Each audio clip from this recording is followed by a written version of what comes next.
A service of KIBMradio.com, the Internet's home for an all old-time radio.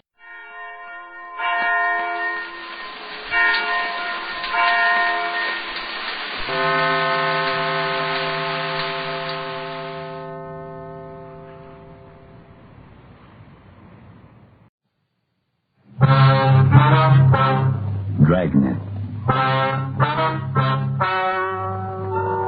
Ladies and gentlemen, the story you are about to hear is true. The names have been changed to protect the innocent.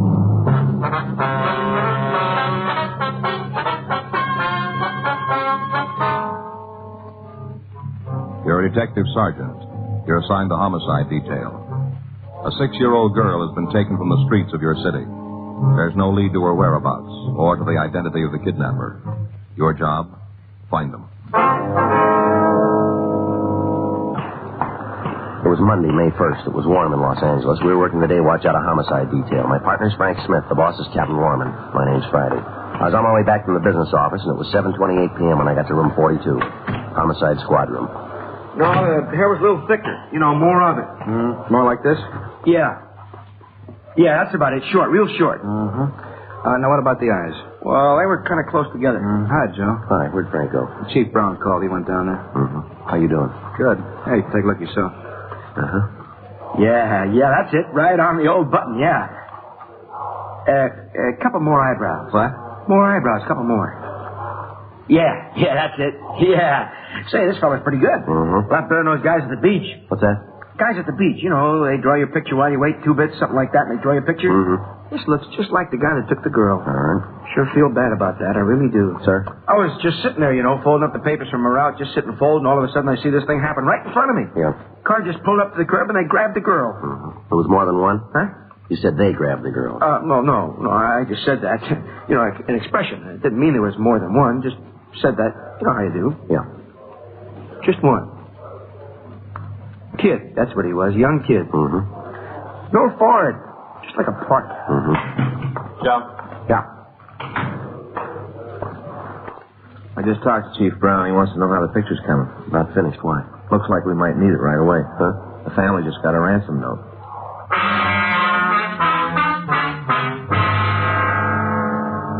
The suspect was described as WMA, 26 years old, 5 feet 8.5 inches in height, and weighing about 140 pounds.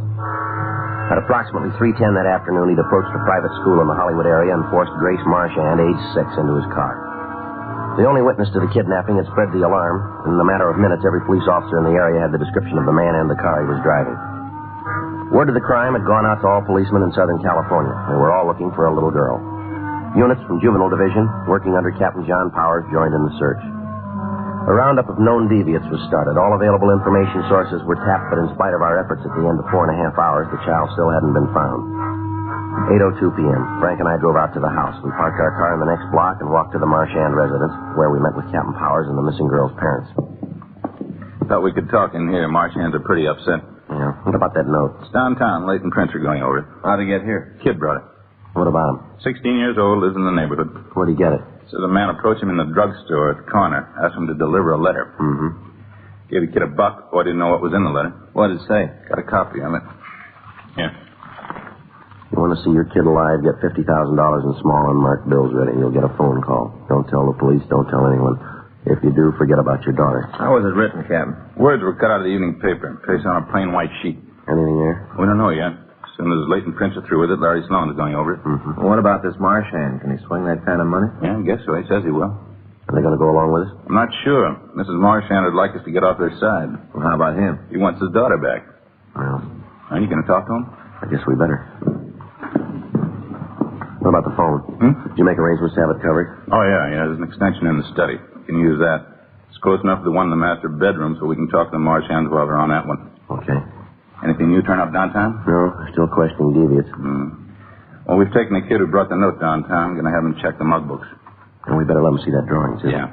What about the house? You got it covered? Pretty good, yeah. There's a team from Hollywood across the street, another one out in the back. Where are they? One across the street's in a neighbor's house. The other one's in a car out back. Okay. Let's go, huh? Yeah, they're in the living room. All right. How are they taking her? Rough. There you go. We've got to get them out of the house. I know they're going to ruin everything. No, just calm down, dear. How are you, Captain Powers? Mr. Marchand, this is Sergeant Friday and his partner, Frank Smith. How are you, sir? How do you do? This is my wife. How are you, Miss Marchand? Is there anything new? Have you found her yet? No, ma'am, not yet. I told you that I could get her back. All this mess is just going to make it Now, take it easy, dear. Send them away. I know. It'd be all right if I take her upstairs. Yeah, sure. Come on, honey. Now, why don't you lie down? Try to get some rest. Is that going to bring her back? Frank's not going to do any good, is it, dear? Now, come on. Until you get this out of the house, I'm not going to. Maybe it might be better if you waited out in the kitchen. I'll try to get her calm. All right, sir. I'm sorry. Yes, sir. Here, come on, dear. You told her to leave. Yes, I did. Let's go. They're not doing anything, and then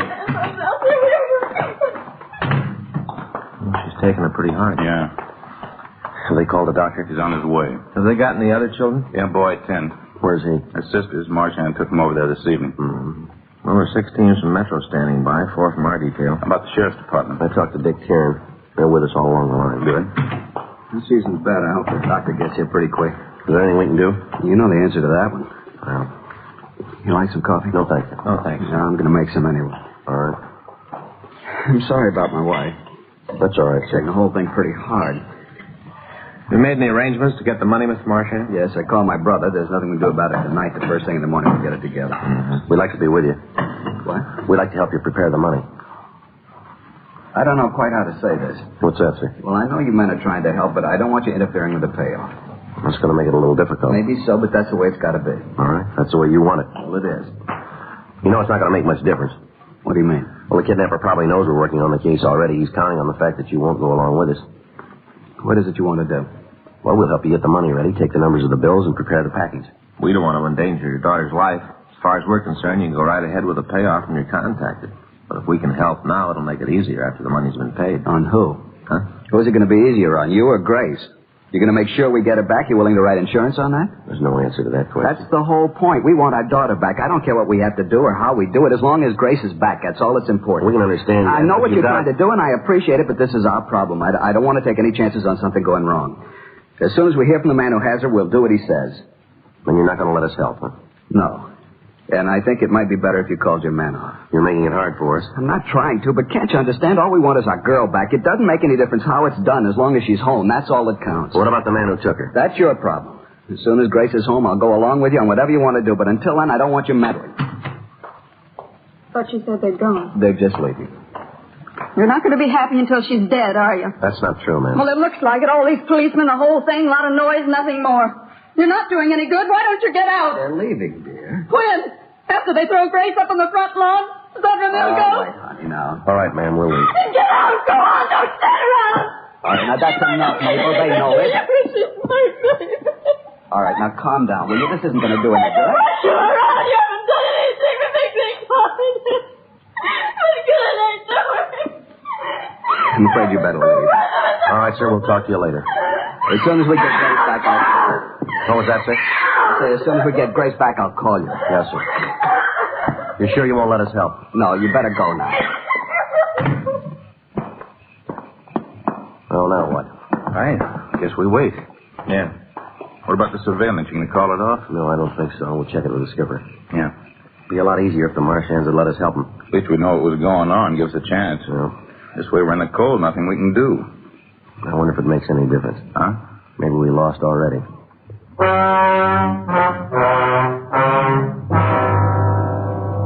We contacted the office and talked with Captain Lorman. We told him what had happened at the Marchand home. He instructed us to keep the place under surveillance, but not to interfere with the movements of the family. Officers in the area were asked to stay away from the house. If the kidnapper wanted to make contact, we would do nothing to stop him. 8:46 p.m. Captain Powers stayed on at the scene, and Frank and I went back to the office. We met with Captain Lorman and Chief Detective Stat Brown. You can't count on any cooperation from the family, then? No, I don't think so. Father might go along with us, but Ms. Marchand is dead against it. Mm-hmm. How are you going to handle it, Lorman? Keep their place under surveillance? Wait for them to make a move? Mm-hmm. Important thing is not to burn them. Yeah. When do they figure to pick up the money, Joe? Marchand said tomorrow morning. What business is he in? Contractor. Got a company with his brother. They do a lot of work in developments. Just finished a big section out in the valley. You won't have any trouble raising the money, then? No, it didn't seem to bother him. Yeah. What are you going to do about that? The money? Yeah. Well, first thing in the morning, we'll try to get in touch with his bank. Make arrangements to have the serial numbers on the bills noted. Crime Lab able to do anything for you? Well, we'll check with them. Should be some way we can make it easier. And the important thing is to get the girl back. Once we know where she is, we can move a lot faster. Yeah. Homicide, Lorman. Yeah. Uh-huh.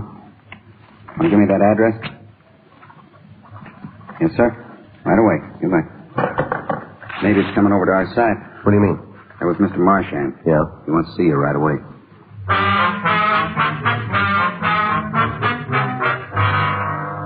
Frank and I left the office and drove over to the address Mr. Marchand had given us on the phone. It was an all-night restaurant on Hollywood Boulevard. We found him in a booth at the back of the place. Hi, Mr. Marchand. How are you? Sit down, will you? Heard anything new? No. The reason I called, I got to thinking after you'd left. The way we acted isn't going to help any. It's not going to make it any easier on anybody. That's right. Mabel and I talked it over. She still isn't too hot on the idea, and I'd appreciate it if you could do what has to be done without her knowing too much about it. We'll do what we can. I don't like to have to put this kind of restriction on you, but right now there doesn't seem to be any other way. We understand. Have you heard anything else from the kidnapper? Not a word. Mm-hmm. Don't imagine he'll try and contact me before I've had a chance to get the money. No, sir. When do you figure on getting it? I'll call my bank at 9, try and make arrangements then. We'd like to be there when you talk to him. All right. What do you plan on doing? Well, first we want to get the serial numbers on all those bills. I'm sure they'll cooperate. We'll check with our crime lab. Maybe something we can use to prepare the money so we'll be able to recognize it a little better. They'll probably want you to make up a special package, too. Well, I'm not going to try and tell you your business. I guess you know what you're doing. Well, we hope so. I'd like to ask a question, though. What's that? You think she's still alive? Well, there's no way of knowing that. You've handled this kind of thing before. You know what the odds are. What do you think? I don't know. I think it's so much easier if we knew. Yes, sir. It just seems like she has to be alive. I can't imagine anyone would hurt a little girl. I just can't imagine it. Yes. First time she's ever been away from home. She doesn't get along with strangers too well. Poor little kid. I'm sorry. I'm acting like an idiot. No, sir. More like a father.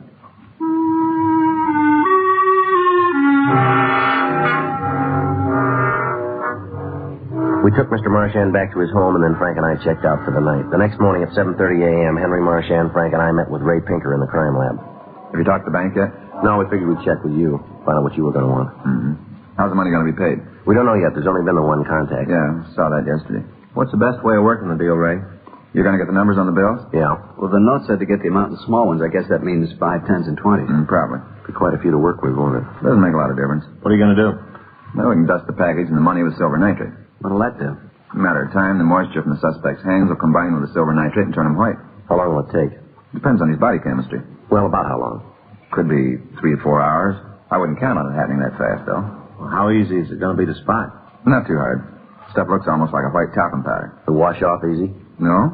Should last around 3 to 4 days. Mm-hmm. Depends again on how easily he sweats, how often he washes his hands, and how hard he tries to get it off. Yeah. Is there any chance he'll spot it? Can't miss it once it starts to show. Well, then he'll know there's something wrong. He might try to do something to Grace. Well, we might as well face it, Mr. Marchand. If she hasn't been returned in 3 or 4 hours, it's probably because he doesn't mean to give her back. I suppose so. As soon as you get the instructions on wrapping the money, let me know right away. We'll get it ready. What are you going to do? We'll mark the paper the money's supposed to be wrapped in. Why? So we can identify it. If he wants the package out of newspaper, we got some on hand. Got some new brown wrapping paper, too. I think we're pretty well set on that score. I don't understand why you're doing all this. Well, if the suspect gets away from the meeting place, we've got to have a way to pick him up. Well, how's the special package going to help? We'll be able to prove it's what the money was wrapped in. Make it easier to be sure we got the right man. I wish I was as confident as you seem to be. How do you mean? That we're going to catch the man. Well, once he picks up the money, we've got everything on our side. You're going to have the pickup area staked out? As much as we can. Depends a lot on where the contact is made. Mm. Right after the payoff, we'll secure the area. Nobody will get out. Ray, is there any way we can mark the car? Hard to say. We could use paint. A lot of things we don't know about the setup. Be easy to figure them after we've got all the information. Mm-hmm. If somebody can get close enough to the car, we can drop a capsule of paint on top of it. Put a copter in the area, and you shouldn't have any trouble picking it up. Sergeant Friday? Yeah. Phone for you, Sir Arthur. Thank you. Take it over there, Joe. Okay. Which line? 3. Thank you. Friday speed. Oh, yeah. Uh-huh. What? We'll be right over. Now it's beginning to go. What do you mean? Kidnapper just called. Yeah? He's ready for a meet.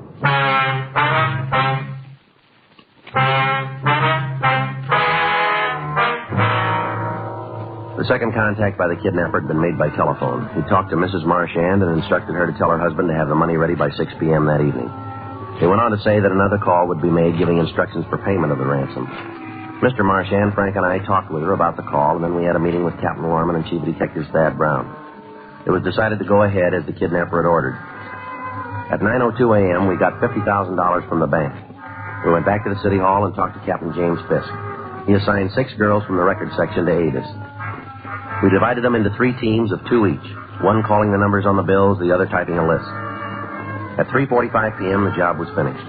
The money was taken to the crime lab and dusted with silver nitrate powder. Because we didn't have the final instructions on the delivery of the ransom, Ray Pinker gave us a supply of plain newspapers and brown wrapping paper. Both types were marked so they could later be identified in court. He also gave us pellets of dark and light paint in the event we had an opportunity to mark the kidnapper's car. 4:30 p.m., we got in touch with Dave Robart at the sound lab and made arrangements for 3-way radio equipment. Chief of Detectives Thad Brown contacted Army authorities, and with their cooperation, we had a helicopter standing by in the event it was needed. Teams of men from Metro Division and Homicide Detail were planted in the area around the Marchand home. And at 5:15 p.m., Frank and I, along with Marchand, drove out to his house to wait for the third contact from the kidnapper. Red 1 to Red 6. Red 1 to Red 6.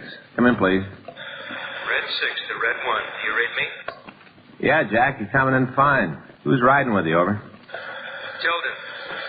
You got any word yet? Over. No, nothing. We'll talk to you later. Red 1 out. Well, that's it, Joe. They're all in position. And now we got the tough part. Yeah, wait. Say, all these cars, isn't there a chance the kidnapper might see them? No, sir, they're scattered all over the area. Matter of fact, none of them can even see the house. Hope it works out. Well, everything's going with us so far. Keeps up, we shouldn't have any trouble at all. Yeah. Is your wife all right, Mr. Marchand? Yeah, I guess so. She's upstairs. The doctor gave her something to make her sleep. Didn't want it, but he figured it was best. Yes, sir. Wasn't anything she could do to help. This whole thing's been pretty hard on her. Mm-hmm. Maybe when it's over, we'll take both kids and go out of town for vacation. The rest to do it good. Yes, sir. Been pretty rough on her. I'll get it. Just a minute, Mr. Marchand. Give us a chance to get that other phone. Well, you can use the one in the breakfast room through that door. All right. Now, don't pick up the receiver until you hear me say now. You got it? All right, any way you say. Can't I answer it now? He might not wait. Just a second. Now. Hello? What? Oh, yes, Sam. No, I can't right now. No, yeah, uh-huh. Look, Sam, I'm expecting an important call. Can I talk to you tomorrow? I'm sorry about it. Yeah, sure. No, it's nothing else. Yeah. All right, Sam, I'll talk to you tomorrow. Okay, bye. Sam Nicholson wanted to know if I could play golf with him in the morning. Yes, sir. Thought at first it might be the kidnapper. Yeah. Wasn't. Thought sure it was him. Well, I wish something would happen. Just waiting will drive me crazy. You know, if we just knew she was all right, that's all. If we just knew. Yes, sir. All right, let me just get that other phone. Wait till I say now. I know it's him this time. Now. Hello? Yeah, that's right. No, I was in the back of the house. What? No, the line isn't tapped. No, it isn't. I give you my word. Yeah, what about Grace? Is she all right? Yeah, I got it. Uh-huh. No, it's here in the house now. That's right, $50,000. Yeah, wait a minute. I better get a pencil. All right, go ahead. Yeah. Uh-huh. No, I know where it is. Yeah. All right, I'll try and find something. No, I'll find something. Yeah, all right. I'll leave as soon as I can. No, I won't bring anybody, I swear. Yeah, will you have Grace there? Hello? Hello? You heard it. Yeah. We better get started. You got the map? I'll get it. He said Grace was all right. Did you hear him say that? Yes, sir, I did. He said she was okay. Well, I hope he was telling the truth. Yes, sir, so do we. You know, it's been a long time, Sergeant, but I guess you never forget how. What's that? To pray. The man on the phone had instructed Mr. Marchand to attach a piece of white material to the front of his car and to drive north on Highway 101. He said that near Zuma Beach he would indicate his presence by flashing the headlights of his own vehicle. Marchand was to pull over to the side of the road and walk halfway to the kidnapper's car. After a wait, the suspect would approach Marchand and take the money. At that time, he'd give us information on the girl's return.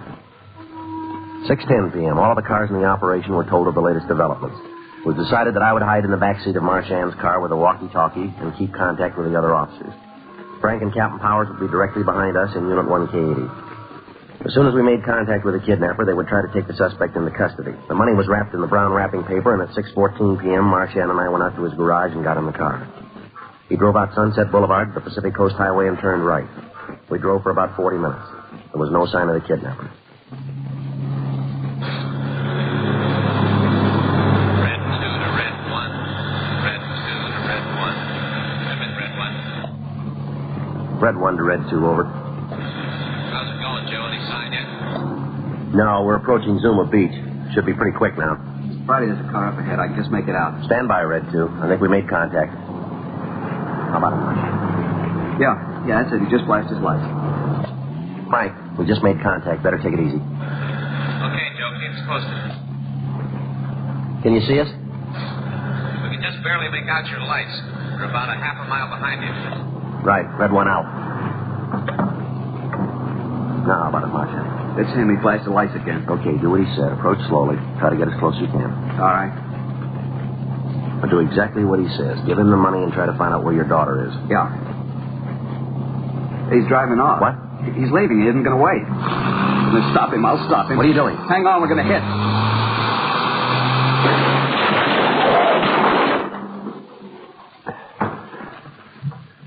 You all right, Marchand?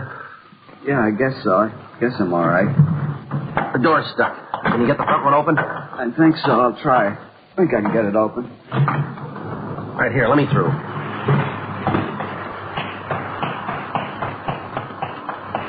You all right in there? Hey, is he hurt? I had to stop him. There wasn't any other way he was going to leave. All right, give me a hand with this door. Yeah, sure. There wasn't any other way he was going to leave. All right, come on. Leave me alone. Get away. Come on, get out of there. I can't. I think my leg's broken. I can't move it. Will you tell where Gracie is? Make him tell. Leave me alone. All right, come on, out. Please leave me alone. I can't stand it anymore. Where's Grace? Where's my daughter? Wait till we get him away from the door. I want to know where she is. If you don't make him tell me, I'll do it myself. I'll kill him if he's hurt her. I'll kill him right here. All right, come on, give me some help. Kill him. Just leave me alone with him, that's all. Just leave me alone. That won't make it any better. Why'd you do it? Why'd you run into me? You tried to take off, didn't you? I got scared. I wanted to get out. I didn't want to go through with it. Is the girl all right? You're going to get me a doctor. You're going to do something about my leg. You got to do something. All right, we'll take care of it. How about the girl? Is she all right? Come on, mister. Don't make it any rougher on yourself. What about the girl? I'll make him tell. I don't know. I don't know anything about it. All right, come on. Now, where's the girl? Is she all right? Answer me. Where is she? All right. She's okay. I didn't touch her. I didn't hurt her at all. Where is she? Hotel downtown. She's okay. Hotel downtown. What hotel? The Piedmont. Room 506. You in this alone? Yeah. There's nobody else. All alone. All right. Yeah? Yeah. You all right? Yeah. How about the kid? Piedmont Hotel, room 506. Better get a call out on it right away. I'll take care of it, Frank. Okay, Captain. Hey, Joe, you got a bad cut in your forehead. Yeah, must have hit something when we crashed. Yeah, we saw it from back there. We didn't know what was happening. You going to call an ambulance for me? We'll take care of it. You better do it fast. I don't know how much longer I can stand it. It's broken. They'll never be able to fix it. Never. All right, let's go. You've got to carry me. I can't walk. Probably won't be able to walk again. You won't have to. Huh? You're not going anyplace.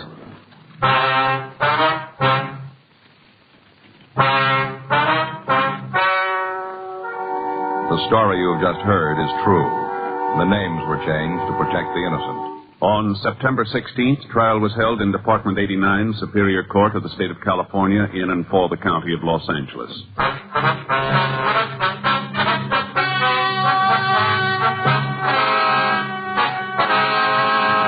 Martin Francis Langer was tried and convicted of kidnapping for the purpose of obtaining ransom and received sentence as prescribed by law.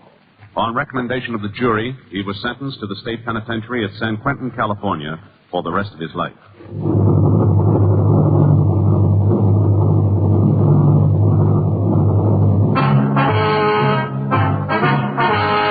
You have just heard Dragnet, the authentic story of your police force in action, and starring Jack Webb, a presentation of the United States Armed Forces Radio Service.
and gentlemen, the story you are about to hear is true. The names have been changed to protect the innocent.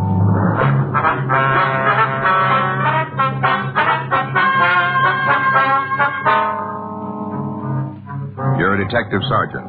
You're assigned the forgery detail. For the past 6 weeks, a man has been passing phony payroll checks in your city. You've got a description but no positive identification. The check forgeries continue. Your job? Stop them. It was Tuesday, May 17th. It was windy in Los Angeles. We were working the day watch out of forgery detail. My partner's Frank Smith. The boss is Captain Welsh. My name's Friday. We were on our way back from lunch, and it was 1:13 p.m. when we got to room 29. Forgery. Yes, ma'am, that's right. I see. Hold on a minute, will you, please? Hey, Joe. Yeah? Skipper wants to talk to you and Smith. Right, thanks. Well, just one thing, ma'am. Could you tell me what kind of account it is? Yes, ma'am, I understand that. Is it a Come in. account? Well, in that case, your husband's got a perfect right. Hi, Skipper. You want to see it? Yeah, sit down. I guess you know what's on my mind. Oh, we got a pretty good idea, yeah. Corner Pocket had me in this morning. Been getting beats from all over town. Factories raising Cain because their employees can't cash legitimate payroll checks. Merchants scared to death of being stuck with a phony. Making any headway on this guy? Not much. Well, just where do we stand? Lay it out. Well, he passed another one last Tuesday, a tailor shop on South Jefferson. How many does that make? Well, 24 that we know of. All in the last 6 weeks? Give or take a couple of days. You sure they're from the same guy? Same MO, same description. A couple of times he had a woman with him. Said she was his wife. We sent out circulars on them both. Any results? 1 or 2 leads. They didn't pan out. What about your informants? Nothing. They're holding out? I don't think so. I don't think they know him. Captain Wells. Yeah. Yeah, they're here. Uh-huh. I see. Okay, give me the address. Yeah. Yeah, I got it. Don't worry, I'll tell him. 24 bum checks, huh? That's right, Skipper. That's wrong. Huh? It's 25 now. On April 6th, we'd received the first report in this series of check forgeries. A grocery store on the corner of Oakwood and 3rd had cashed what appeared to be a payroll check from the Jeffers Carner Aircraft Company. It was marked payable to Russell J. Foreman. In our investigation, Frank and I had learned that the check was fictitious and that the company had never employed anybody by that name. We had also learned that bona fide Jeffers Carner checks were printed in a different manner and in a different color. During the next 5 weeks, we'd received additional reports of forged payroll checks supposedly issued by various Los Angeles manufacturers. In each case, the suspect had what seemed to be good identification, either a driver's license or an employment ID card from the company named on the check. The suspect had never used the same name or the same plant twice, but descriptions given by victims had indicated that the forgeries were all the work of one man. On 3 occasions, he'd been accompanied by a woman who had been introduced as his wife. Victims had been unable to make an identification from our mug books. Descriptions of both suspects and their MO had been checked to the stats office and had been sent to CII up in Sacramento. A local and an APB had been gotten out. The 25th victim was Alvin Driscoll, owner of a men's clothing store on South Maryland Avenue. Frank and I interviewed him at his shop. He told us that the forged check which he had cashed appeared to be from the Elderdale Oil Refinery. I come into the store, bought a couple of items, gave me his payroll check to pay for. That's all there was to it. That was last Friday? Friday morning, along about 9:30 a.m. What was it he bought, Mr. Driscoll? Sports shirts. My count over there. Marked down to $2.98. Some of them was as high as $5 last year. They're real good buys, believe me. Mm-hmm. Yeah, medium. That was his size. What else can you tell us about this man? How's that? What did he look like? Well, like I said, he takes a medium shirt. That'd make him pretty average. Mm-hmm. About 170, I'd judge. Black hair, a little bit of gray in it. Pleasant face. Ordinary fellow. How was he dressed? Suit, shirt, button-down collar. Suit was a charcoal brown, about the shade of that one on the rack over there, down at the end. See it? Mm-hmm. When he gave you the check, did you ask for any identification? Well, I didn't have to ask. He just handed it over. He had a whole wallet full. Driver's license, union card, whole wallet full. Well, that may have been forged, too. Well, it looked genuine to me. Yes, sir. Wasn't any way of my knowing it was phony. I done just what I was supposed to, everything. Make sure you get identification of your cash check. Mm-hmm. That's what the bank says. It's what you police fellows say, too, isn't it? Yes, sir. Mm-hmm. Well, I'm still out $100, ain't I? Looks that way, doesn't it? Mr. Driscoll, is there anything you can tell us about this man? Well, no, nothing that comes to mind. Did he have a car? Do you know that? Yeah, I know. Well, did he?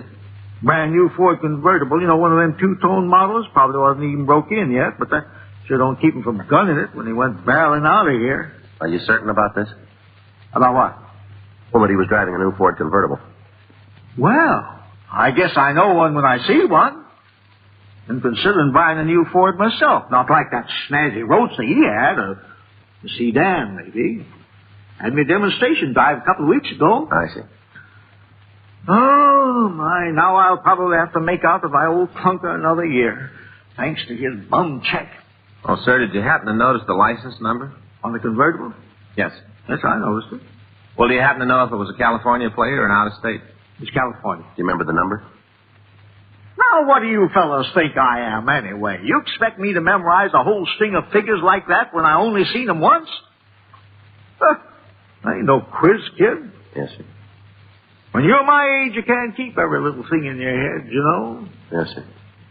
Would it really make any difference if you was to have that license number? Well, yes, sir, it might. Then I guess it's a good thing I jotted it down. The victim, Alvin Driscoll, checked his files and showed us a carbon copy of the sales slip for the items which the suspect had purchased. On it, he had noted the license number, R1V15347. 3:38 p.m. Frank and I went back to the office and asked the EMV to run down the number for us. That's right. 5347. Mm-hmm. Will you call us back? Okay, thanks. It'll be a minute or two, Joe. Mm-hmm. Looks like we might be getting our first break. Yeah. Well, you got a cigarette? Yeah. You all out? Well, I wouldn't be asking if I wasn't. Oh, okay. Doesn't mean anything, Joe. There you go. Right here. No, go ahead, keep them. I got another pack. That's all right. I'll get some more. Well, I told you to keep them, Joe. There's only a couple left. Matter of fact, there's only one. Oh. Thanks anyway. Sorry. Marjorie Smith. Wait a minute. Okay, go ahead. Myson? M-Y-S-O-N? Yeah, I got it. Uh-huh. 117. Huh? You sure? Yeah, I see. Okay, thanks. Well, the DMV came up with a car to match that plate. Uh-huh. There's one thing wrong. It isn't a brand new Ford. Oh? It's a 6-year-old Buick.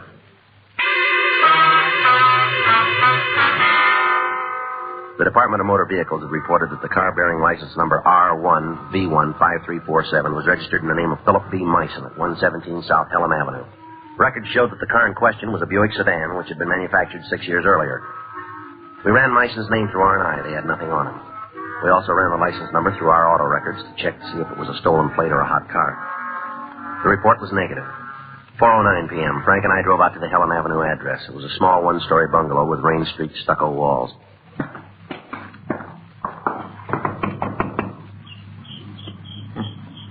We'll try it again. Yeah, who is it? Police officers. Well? You're Miss Philip Myson? Yeah. Miss Frank Smith, my name's Friday. All right, your name's Friday, his name's Smith, my name's Myson. Where's that go? We'd like to talk to you for a minute, Miss Myson. You mean you want to come inside? Well, it might be a little easier to talk there. Nobody's stopping you. Yes, ma'am. You want to sit down, you have to clear off a space. I'm not much of a housekeeper. Sorry, we can stand. Suit yourself. Miss Myson, is your husband home? Phil? Yes, ma'am. Mm-mm. Do you know where we might get in touch with him? No. You must have some idea. I haven't seen him since last March. Oh? What kind of a car is he driving? Ask him. Did he ever own a Buick sedan? License number R1V15347. Why? We'd like to know where the car is now. It's out in the garage, and that's where it's staying. You can tell that lousy crumb if he thinks he's going to take the car away from me, he's got another thing coming. Your husband isn't trying to take your car. Yeah? What are you doing here? We'd like to check the license plate, that's all. You sure that's all you want, just to check the license? That's all. Oh, wait a minute. I'll get you the garage key. Thank you. Sorry if I gave you a rough time. You can't blame me. Sorry if you're like my husband. He'd have to try anything. Yes, ma'am. Well, here you are. You sure you lock it up when you're done? Yes, ma'am. I'll take a look at it, Joe. Right. Well, I might have known it was too good to last. Ma'am? Not hearing from Phil for over 2 months. Is he still in Los Angeles, would you know? Not if he's got good sense. What do you mean? If he's smart, he'll stay as far away from me as he can. Yeah. He's just plain lucky I didn't kill him.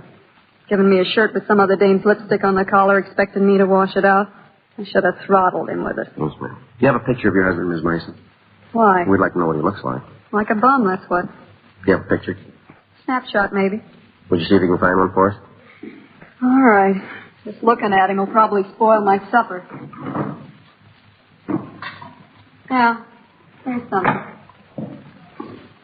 I'm married to a face like that, and I have to worry about other women. All right, if we borrow this for a couple of days. Do me a favor. Keep it. Sure. Excuse me, Miss Mason. Yeah. That's the right license plate for our car. Buick sedan? Just like BMV had at 6 years old. Okay. Here's your key, ma'am. You locked up tight? Yes, ma'am. Sorry if we bothered you. Oh, forget it.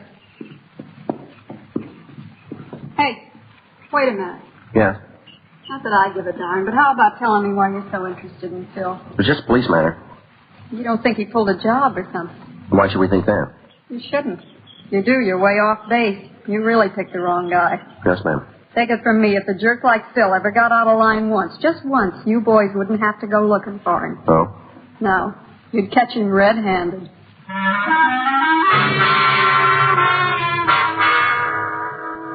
Frank and I left the Meissen home and contacted Alvin Driscoll. He confirmed his description of the suspect's car, but he admitted he might have been mistaken about the license number. We showed him Meissen's photograph, and he was certain that Meissen was not the man who had passed the forged check.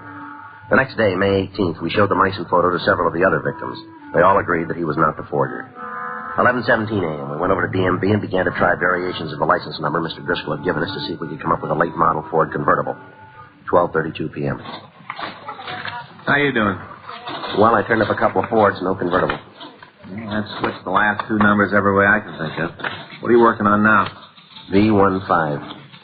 Okay, I'll try the 53 part of it. Wait a minute. Huh? New Ford, only one digit off. Convertible? Yeah. Sounds like it might be it. Pretty hard to tell, yeah. What do you mean? Belongs to a car rental agency.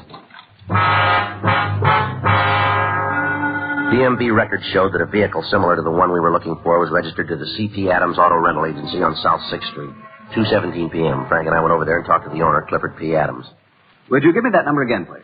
That's R1V35347. All right, I got it. Now, just give me a moment to check our records. Yes, sir. Now, we have a stock of over 50 cards. It's a little difficult to remember all the license numbers. Yes, sir, it would be. Mm-hmm. Here we are.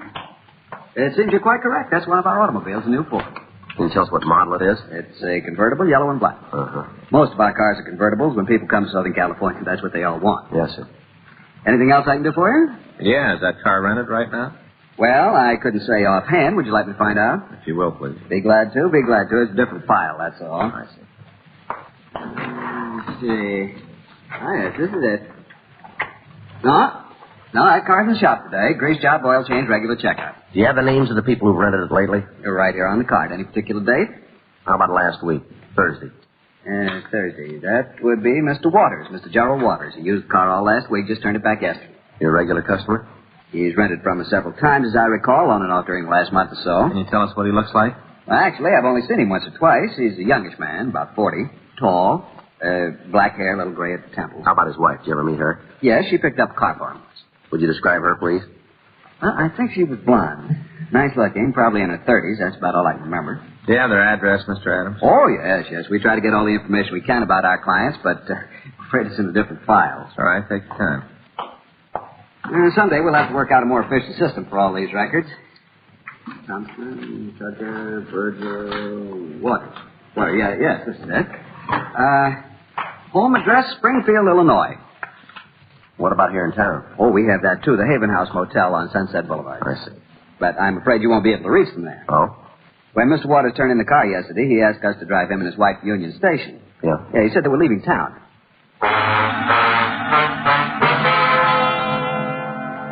We got a sample of the suspect's handwriting, and we asked Mr. Adams to get in touch with us if he heard from Gerald Waters again. We sent a teletype to Springfield, Illinois, requesting any information they might have about Gerald Waters. The next day, May 19th, the Springfield PD replied that a man answering Waters' description was wanted for a series of Illinois check forgeries. They also said his true name was Fred H. Joyce. They said that they were forwarding a mugshot airmail special delivery. The mug arrived on Friday, May 20th. We showed it to 4 of the check victims, and they all positively identified the photograph. 3:36 p.m., Frank and I drove over to the Adams car rental agency to confirm the identification. Hi, Mr. Adams. Well, this is quite a coincidence. Sir? You're coming here today. I just called you a little while ago. We didn't get any message. Well, I didn't leave any message. I wasn't sure it was important. Well, what was it you wanted? About Mr. Waters. You told me to let you know if I heard from him again. That's right. Well, I did. What's that? He wants to rent another car.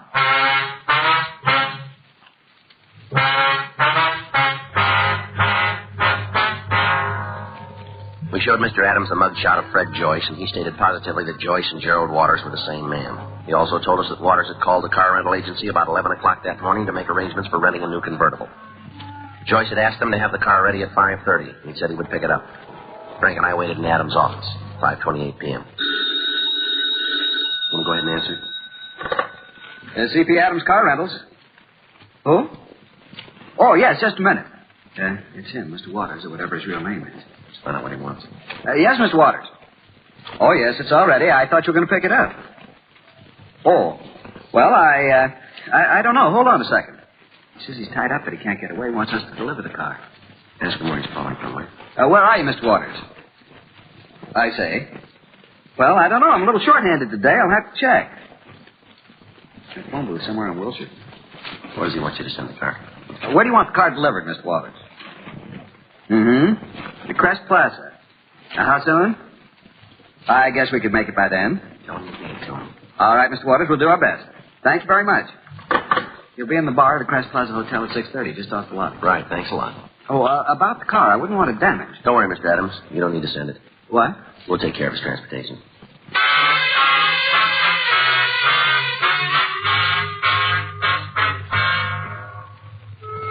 We went over to the Crest Plaza Hotel. It was 6:28 p.m. when we arrived. There were 2 entrances to the bar. Frank went in through the lobby, and I used the street door. Yes, sir. What can I do for you? Got any hot coffee? Yeah. Black, please. That all you want? Yeah, that's all. Not very busy tonight, are you? Place livens up later on. All right. Evening. Hi, you 2 guys together? That's right. He wants coffee, too, huh? Yeah, black. Figures. Okay, sports. I'll get it. You see him? No, he's probably not here yet. Here you are. Thank you. Hey, don't mention it. That'll be 20 cents. All right. There you are. You sure you don't want anything to drink? No. Well, would you mind finishing the coffee over in the booth? What do you mean? Well, it's not good for business. Why? We sell booze, not coffee. Other customers come see us sitting here swilling coffee, so I'll give them ideas. Thing like that catches on, the place will go broke. For police officers. What? Police officers. Well, what are you doing here? Something wrong? A couple of questions we want to ask. Yeah, about what? Take a look at this picture. I'd like you to tell us if you know him. Wait a minute, let me get some light. Yeah. Yeah, I've seen this guy around. Does he live here in the hotel? I don't think so. He comes in once in a while, though. Usually drags a blonde around with him. Mm-hmm. You guys been looking for him long? Quite a while ago. You must be looking in the wrong places. What do you mean? He just walked through the door. That's him. Let's go. How about dry martini, eh? A couple of them will set pretty good before dinner, huh? Yeah? Something you want? You Gerald Waters? What? Gerald Waters, is that you? You from the car lot? You come up with the first answer, mister. How about the name? Yeah, I'm Waters. Where's the car? You won't need it. Police officers, you're under arrest. What are you talking about? You keep out of this, honey. All right, come on, Waters. On your feet. You better take it easy. You're liable to find out you're rousing the wrong guy. Well, I'll tell you, I'm going to run that risk. Get up. Okay. Keep your hands on the table. I don't know what this is all about, but I know you haven't done anything wrong, Gerald. Whatever happens, I'll stick by you. I'll get a lawyer. I'll raise the money somehow. Whatever happens, I'm never going to leave you, Gerald. Don't worry about it, lady. What? You're coming along. We took the 2 suspects into custody and drove them down to the city hall. 7:08 p.m. We turned the female suspect over to a policewoman to be searched, and we brought Joyce into the squad room for interrogation. All right, Joyce, take everything out of your pockets. My name's Waters. You know that. We know it's Joyce, too. Go on, empty. Lay the stuff on the table. Where do these keys fit? Lockers. Where? I forget. Sure. Listen, why are you holding my wife? She hasn't done anything. If you think you can frame me, go ahead and try it, but turn her loose. That's not up to us. Why not? She's been with you too often. What do you mean? When you were passing those phony checks. Phony checks, is that what you think I've done? There are about 25 people who say it was you. They're wrong, that's all. Dead wrong. They don't think so. Are you willing to go to court? I better shut up. Ever been in Illinois, Joyce? What? Springfield. What do you know about that? You're in the upper brackets, Joyce. We got the whole story. Come on, Joyce. It'll make it easier all around. How about it? Where's Myra? She's all right. Where is she? Right down the hall. I'll tell you what. Yeah. We can get together on this thing. We can come to an agreement. Go ahead. What if I admit the whole deal? Tell you all about it. Yeah. What about Myra? Would you let her go? That depends. On what? How clean she is. Well, she'll stand any kind of a look. She's never been in any trouble. Mm-hmm. And she doesn't have anything to worry about. Go ahead with the story. Okay, I'll get on your side. I'm the guy you're looking for. We knew that going in. Whole thing started right after Myra and I were married. Yeah. Was making pretty good money, enough to give her the things she wanted. You know, she's a pretty girl. A woman like that's got to have nice things. Mm-hmm. I don't know how it happened. Just all of a sudden, the bottom seemed to drop out of the whole company. You mean your business? Yeah. The whole thing just seemed to explode. No matter what I did, it was wrong. Nothing worked. Mm-hmm. Couldn't let Myra know about it. They just couldn't. Yeah. I tried to borrow the money, talked to all my friends, tried to get them to stake me again. Mm-hmm. All I could see of them was their backs. I had to do something. So you started hanging paper. It was the only way, the only one. Do you have any more checks? Yeah. Keys there. They're for a locker downtown. You'll find all the stuff there. Okay. All right, now how about it? What? Now, you let Myra go? She didn't know anything about it, not a thing. She didn't have anything to do with it, I swear to you. Mm-hmm. You're not going to hold her, are you? Now that I've told you the truth. Forgery, Friday. Yeah. Mm-hmm. Where? Okay, thank you. They just checked your wife's prints, Joyce. Why'd they do that? You aren't going to hold her. You gave me your word. You don't want her for anything. A couple of other states do. What? You aren't the only husband she's had, and you aren't the first forger she's worked with either. What kind of a double cross is this? No double cross. She's got a record as long as your arm. That's a lie, a dirty, lousy lie. Take it easy, Joyce. Still a lie. Figure it out for yourself. Take a good look. What do you mean? Did your wife know anything about the checks? Sure, after we got going. Wasn't any way to keep it away from her. How about when you started? She know then? No. You sound pretty sure. Maybe you talked it over with her, huh? I don't know, maybe. She might have helped you out a little then, huh? Maybe some of the operation was her idea. How about it, Joyce? I don't know. I don't much care anymore. Maybe it was her idea. Maybe she did play me for a sucker. Sure sounds that way to us. Doesn't really make any difference if she did. Take a look around you, cop. Everybody's a sucker. Everybody in the world is going to fall for a con game sooner or later. Everybody. Mm-hmm. Those guys that cash the checks for me. Suckers, every one of them, just like me. Look at all the money they're out. Well, there's a big difference. Huh? That's all they're out.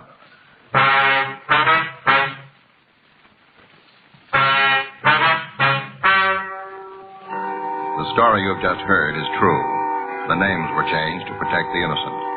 On August 17th, trial was held in Department 98, Superior Court of the State of California, in and for the County of Los Angeles.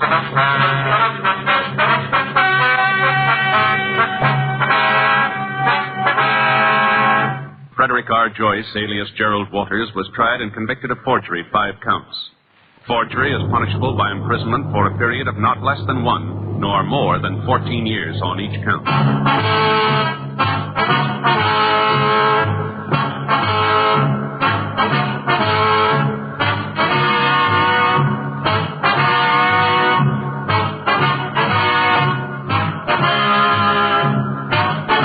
Just heard Dragnet, the authentic story of your police force in action, and starring Jack Webb, a presentation of the United States Armed Forces Radio Service.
Ladies and gentlemen, the story you are about to hear is true.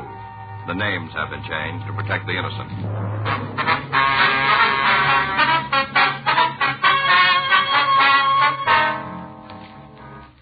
You're a detective sergeant. You're assigned to robbery detail. 2 men have been terrorizing the tavern keepers in your city. In spite of your efforts, they continue to run free. Your job? Stop them.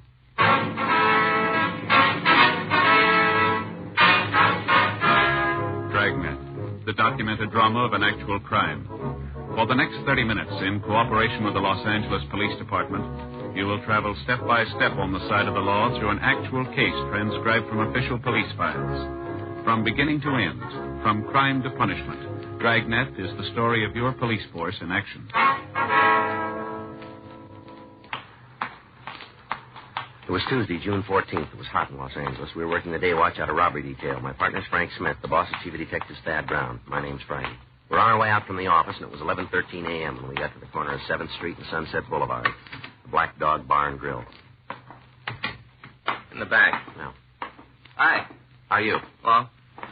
What'll it be? Police officers. Oh, cops, huh? That's right. This is Frank Smith. My name's Friday. How are you, Nick Thomas? I guess about last night, huh? That's right. We'd like to go over a couple things with you. Well, sure. Can I get you anything? No. You mind if I have a cup of coffee while we talk? No, go ahead. Okay. Sure surprised me. What's that? Last night, I sure wasn't expecting it. Yeah. You know, you read about things like that happening, but you just never figure them happening to you. Mm-hmm. Of course, you've been in the business as long as I have. You ought to expect it. At least that's the way I figure it. Yeah. Well, okay, what do you want to know? Well, according to what you told the officers last night, the men came in the place about 11:30. Is that right? That's right, 11:30. You sure about the time? Oh, yeah. You see, I always look at that newscaster, 11:15, 11:30. Mm-hmm. He went off the air, and they just put up the card where it tells what station it is, and this guy walked right in. Yeah. Can't stand him myself. What? The newscaster, I can't stand him. Me and the missus have gotten some real bad beefs about him. Is that right? Oh, yeah, she digs him, but I can't stand him myself. He's a real no good. Mm-hmm. He's the kind of a guy where if some old man spit in the sidewalk, he could build it up so we should evacuate the whole city. You know what I mean? Yeah, I think so. Well, he's like that. Mm-hmm. He's a real no good. What if you check this description of the 2 men who held you up? Sure. Know those 2 guys any place. Ever saw them again, I'd sure know them. Mm-hmm. Yeah, that's them. The tall one and the fat one. That's them. I know them any place. What'd they say to you? Well, hardly nothing at all. Just walked up to the bar, leaned over, and told me to hand over the money. I see. Do you remember the exact words? You mean the way they said it? Yeah. Well, let me see. I think it was, Okay, Mac, this is stick-up. Do like we tell you, won't get hurt. Like that he talked. Mm-hmm. Just give us the money, don't make any noise. Yeah. Oh, I did. Walked right back to the register, opened it up, and handed over the loot. What happened then? Told me to keep quiet, and then they walked out of the place. Mm-hmm. Anybody else in here? Well, there's a couple of people up in front. Did the thieves bother them? No, they were just after the money in the register. Other couple didn't even know there was anybody here until it was all over. I see. There were a couple of kids. What's that? Kids, you know what I mean.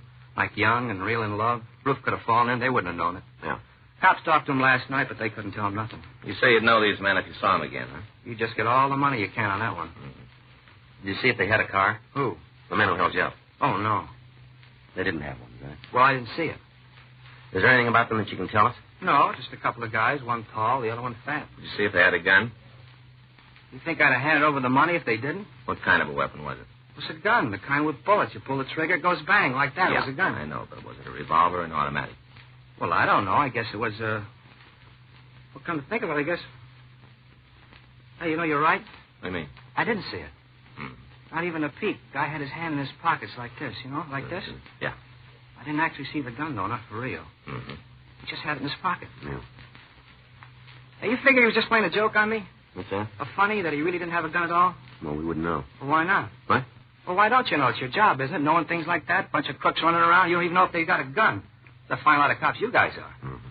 Hey, I might have just given him that money for nothing. If he didn't have a gun, there was no reason to hand it over. No reason at all. I should have found out. That's what, huh? How do you mean? I made a grab at the guy. Probably didn't have nothing in the pocket but just his hand or something like that. Yeah. If he didn't have one, if I was right, I could have told you guys. What if it was the other way? Huh? What if you were wrong?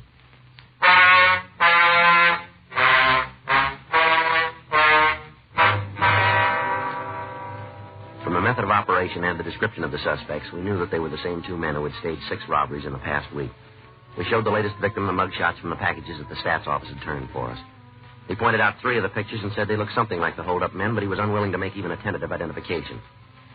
11:56 a.m. We returned to the office and put in a call to Leighton Prince. They hadn't been able to turn anything of value. A canvass of the area around the bar had netted nothing. The case stood where it had 7 days before when the robbery was first reported, 1:15 p.m. Well, it doesn't seem to be a directional trend. No, they're hitting all over, I think.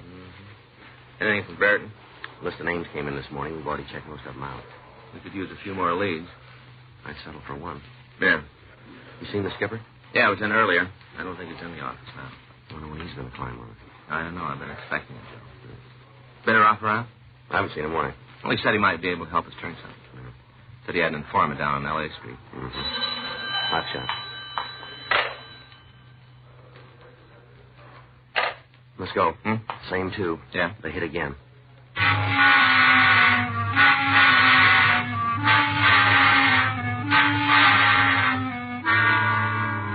Frank and I left the office and drove out to the scene of the latest robbery. It was a small restaurant located on South Spring. By the time we got there, a radio car had arrived, and the officer was checking the area. You the cops? Are you? Are you more cops? That's right. Well, that's what I thought. Other fella, he left. He said he was going to look for the crooks. He just went up the street. You want to tell us what happened? Held up, that's what. Held up. Yes, we understand. Did the officer get a description of the thieves? Sure, got it first thing. Said something about doing a broadcast or something. I'm not sure what he meant, but that's what he said. All right. You want to give us your name? Hector Pip. What's that? Pip. P-I-P. Like C. Uh-huh. Conan Doyle wrote a story about him. Pips. C, you know. Yep. Hector Pip. This is my partner, Frank Smith. My name's Friday. Sure thing. Now, what do you want to know? Well, would you tell us what happened, please, sir? Better get on the ball. Can't stand around and waste time. Better get the fellas what did it. Mm-hmm. Came in, right through that door. Came in and told me to stick up.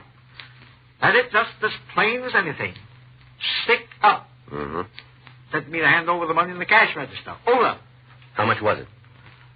Well, I'm not sure. Must have been about $60, $70. I'm not sure. Did you see him when they left? Well, certainly. Couldn't very well miss them. Small place. Just stood here and watched them go. Watched my money go right out the door. Yes, sir. What I meant was, did you see him get in the car? No, I didn't. No, I sure didn't. Just stood here and watched them go. But I didn't see no car. Was there anybody else in the place? Oh, there was one fellow. Where's he? He left. All excitement got into gear, and he left. Chintzy, too. Chintzy. What do you mean? Owed me for a piece of cream pie and a cup of coffee. Mm-hmm. Have you seen him before? No, a new face. He ain't from around here. Brand new. Did you hear either of the two men use a name of any kind? I sure did, yeah. You want to tell us? I have to? We'd like you to, if you will. Lard. That's what he said. Lard. Which one? The tall one, like a fence picket. He's the one. He called the other one Lard. No. But you said he used the name. Sure. But he was talking to me. Yeah. Well, look, is there anything else you can tell us about the men that might make it easier to identify them? No, just two fellas. One tall, thin, other one fat. Mm-hmm. Didn't have no reason to call me Lard. I've been on a diet for a couple of weeks. Eating those pills that swell up in your stomach. Mm-hmm. Well, I guess they work for some people. Just make me feel as though I had a sponge. Mm-hmm. Was there anything outstanding about the men? No. Not that comes to mind, no. They have a gun? Not right off. What do you mean? Didn't have one when they come in. Of course, I didn't know that. No, sir, I didn't have any idea, no. Mm-hmm. Got 'em now, though. Stole 'em with the money. What? 38 revolver and the 25 automatic. Took 'em.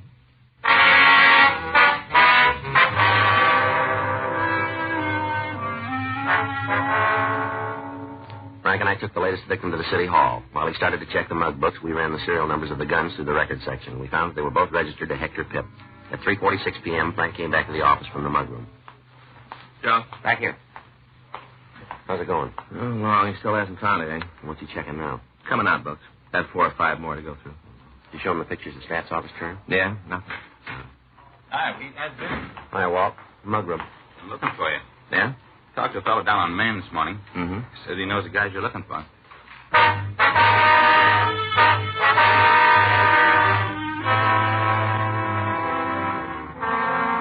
We made arrangements for somebody to stay with the victim, and then Frank and I left the city hall. Sergeant Walt Bitteroff drove us over to talk to his informant. We found him in a cheap hotel on Wall Street. All right, Walt, come on in. Thanks, Angie. You get it? Yeah. Here you are. They cold? Right out of the icebox. Yeah, thanks. These are the 2 guys I told you about, Angie. Oh, yeah. Hey, you want some cold beer? No, thanks a lot. How about you, Walt? Uh-uh. You don't mind if I have one? Well, go ahead. Oh, I must have had a good time last night. Yeah. I feel like they're 3 feet apart. Huh? Yeah, nothing like a cold beer next morning. My girlfriend gave me some new glasses, like in a beer commercial. Yeah, nice. Sure looks good, doesn't it? Mm-hmm. Oh, yes, sir. That's what I needed. Funny. What? Funny about beer. Always tastes good, but a glass like this makes it taste better. Ambrosia. Pure ambrosia. Yeah. I wonder if we can get down to business, Angie. Ah, sure. Now I get my head back. What can I do for you? You said you had some information on the 2 guys who were pulling these bar hold-ups. Yeah, that's right. I'd like you to tell Friday and Smith here about it.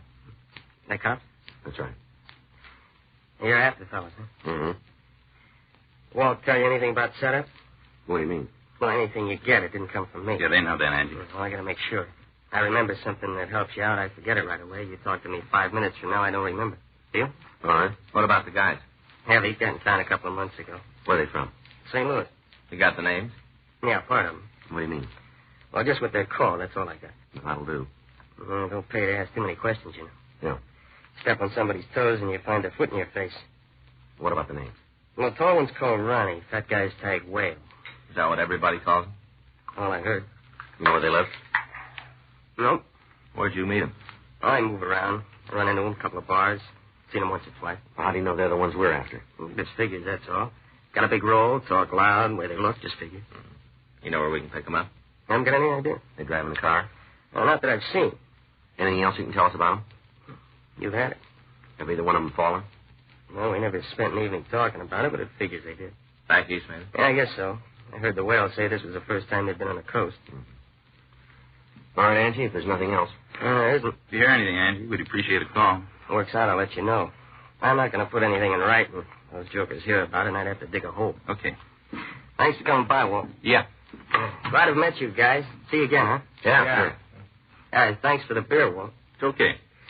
Sure made the difference. First got up, I felt like a gang of midgets that been playing soccer in my mouth. Mm-hmm. We're up last night. Gotta make a few calls around, find out. Huh? What kind of time I had.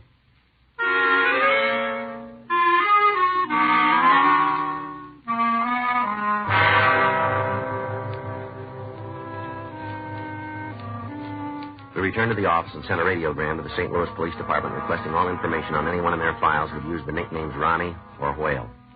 We checked the 2 names through our moniker file without result. The next day, Wednesday, June 15th at 5:26 p.m., we got word from the east. Here it is, Joe. St. Louis? Yeah, looks like they turned them. Let me see. Ronald Saba and Gerard Llewellyn. How about Muggs? Well, they're sending stand-ups right away. Should be here in the morning then, shouldn't they? Yeah. All right, well, I'll get it.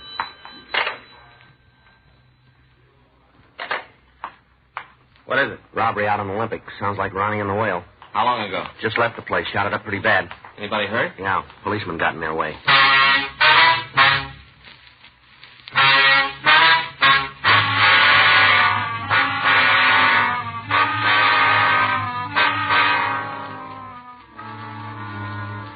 The Green Tree Cafe was located at the corner of Olympic Boulevard and Estrada Street. By the time we got there, an ambulance had arrived, and the wounded officer had been removed to Georgia Street Receiving Hospital. A felony car from Central Division had arrived at the scene and had started to search for the officer's assailants. We got the story from the bartender, Alvin Jaggers. Well, 2 guys come in, like I told you, walked right in, told me it was a holdup. How'd the policeman get shot? On the way out, it happened. After I give the guys the money, started to leave, Abner saw him, tried to stop him. You know the officer, do you? Yeah, he comes in once in a while. Him and his wife come in for steak sandwiches. Was his wife with him tonight?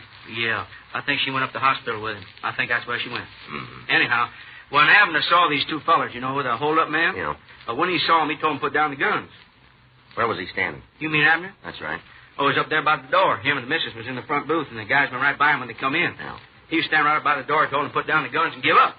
Well, now, did he have his gun out of the holster? Yeah. You know, he had a kind of aim like this here. Mm-hmm. I reckon he was afraid of the people in the place, you know, if he had to shoot or something. Mm-hmm. And these 2 fellers stopped by when they saw him dead in their steps, told Abner to get out of the way. Yeah. He didn't budge none, held his ground for sure. Him right there, and them here, see? Mm-hmm. Now, the tall one, he yelled that they was going to leave, and Abner shouldn't try to stop him. Uh-huh. And they started to walk outside, and Abner brought the gun up so as he could shoot at him. Yeah. Didn't make it, though. Shot him dead center right here, in the chest. After that, they run out the place, took off down the street. Did the officer shoot at him at all? Didn't have no chance. Guess he was finished before he started. Well, Did the men get into a car? Well, if they did, I didn't see them. Too much going on. Did either one of these men use a name while they were in here? How you mean? Well, did they call each other by name? Now, let me think about that for a minute. Yeah, I think they did. What was it, do you remember? Well, after the shooting the tall one, he turned to the other fella and he said, "Come on, well, let's get out of here." Uh-huh. Which one of them did the actual shooting? No, I couldn't tell you that. What do you mean? Well, both of them shot about the same time. Wasn't more than a half a second difference. Bang, bang, real fast. Both about the same time. I don't know if they both hit Abner, but they both shot at the same time. You seen these men around before? You know, matter of fact, I have. They've been in here? Yeah, must have been 3-4 weeks ago. Mm-hmm. Come in with Georgia. I guess that's a pretty good friend. Who's she? Regular customer, spent a lot of time in here. Drinks bangers. Rough. You know we can get in touch with her? Shouldn't be too hard. She lives down next block.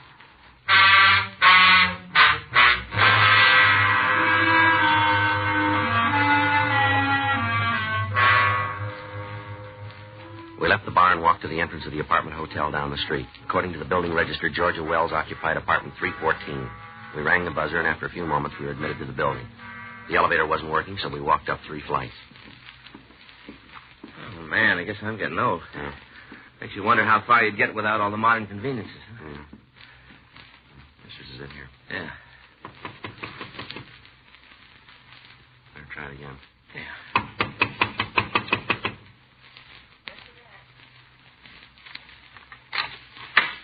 Yeah? Georgia Wells? That's right. I know you. Police officers, we'd like to talk to you. What about? Might be better if we came inside. Sure, come on in. Nothing here to hide. Come on. I'll look around, Frank. Yeah. What's he looking for? Just want to check the place. You gonna find anything here? I got no beef with the cops. Never been in any trouble before. I want to keep it that way. All right. It's clean, Joe. You gonna tell me what this is all about? You know a couple of men named Ronald Saba and Gerard Llewellyn? Why you asking? You know them? Yeah. You know where they are? No, look. Maybe if you tell me why you're looking for the boys, I can help you out. It's a police matter. You go find them yourself. When'd you see them last? A couple of days ago. Where? Bar over on 6th. You know where they live? Look, mister. I don't carry no water for them, but I'm not going to blow the whistle until I know what the beef is. It's pretty serious, and you're not doing yourself any good acting like this. You know where we can find them? Look, I'm on a level with you. I know the boys. Sure, they're a lot of laughs, good spenders. That's all it is with us. We got it that you're pretty good friends. You've been talking to the landlady. She's all the time sticking her nose in where it don't belong. That's so? Yeah. She's hacked at me anyway. Go out of her way to make trouble. All the time, she'll go out of her way. And why'd she do that? They don't like me, that's why. She ain't got no reason. She just don't like me. All the time yelling about how I'm using too much laundry, how I let the water run too long, beefing about how I'm not supposed to do no cooking in the place. Pot of coffee, and she's ready to take it in front of the UN. Mm-hmm. I told the truth. Boys and me been out a couple of times, dinner, drinks, maybe a show, that's all. Nothing serious between us. Matter of fact, they both leave me cold, romantic. Well, then you shouldn't worry about telling us where to find them. I just don't want to get mixed up in nothing. That's all there is to it. I want to get dragged into something I didn't build. You can see that, can't you, huh? You can see that. Where do we find them? They'll be here in 40 minutes.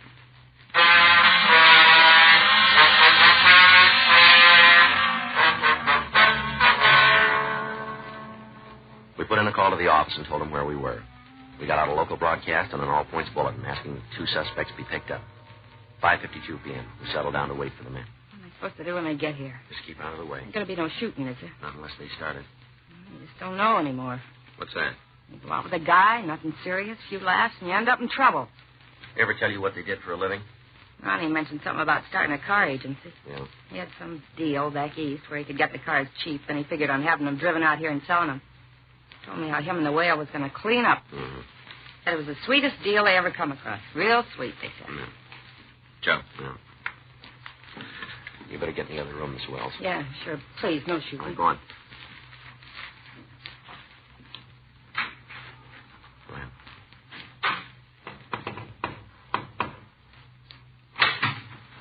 Hi, honey. All right, mister, hold it right there.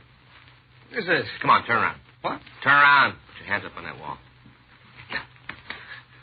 Yeah. Here, Joe. 38. Where'd you get this, Saba? I don't know what you're talking. This gun, where'd it come from? I never saw it before. It was in your coat. Well, then you creeps put it there. It ain't mine. Where's Llewellyn? Who? Gerard Llewellyn. I never heard of it. All right, put your hands down. Now turn around now? Yeah. You guys gonna tell me what this is all about? You know more than we do. Well, I ain't gonna argue about that. Where's the whale? You guys been on the spike. I don't know what you're talking about. You want to call downtown, get somebody out here, we'll take him in. Yeah.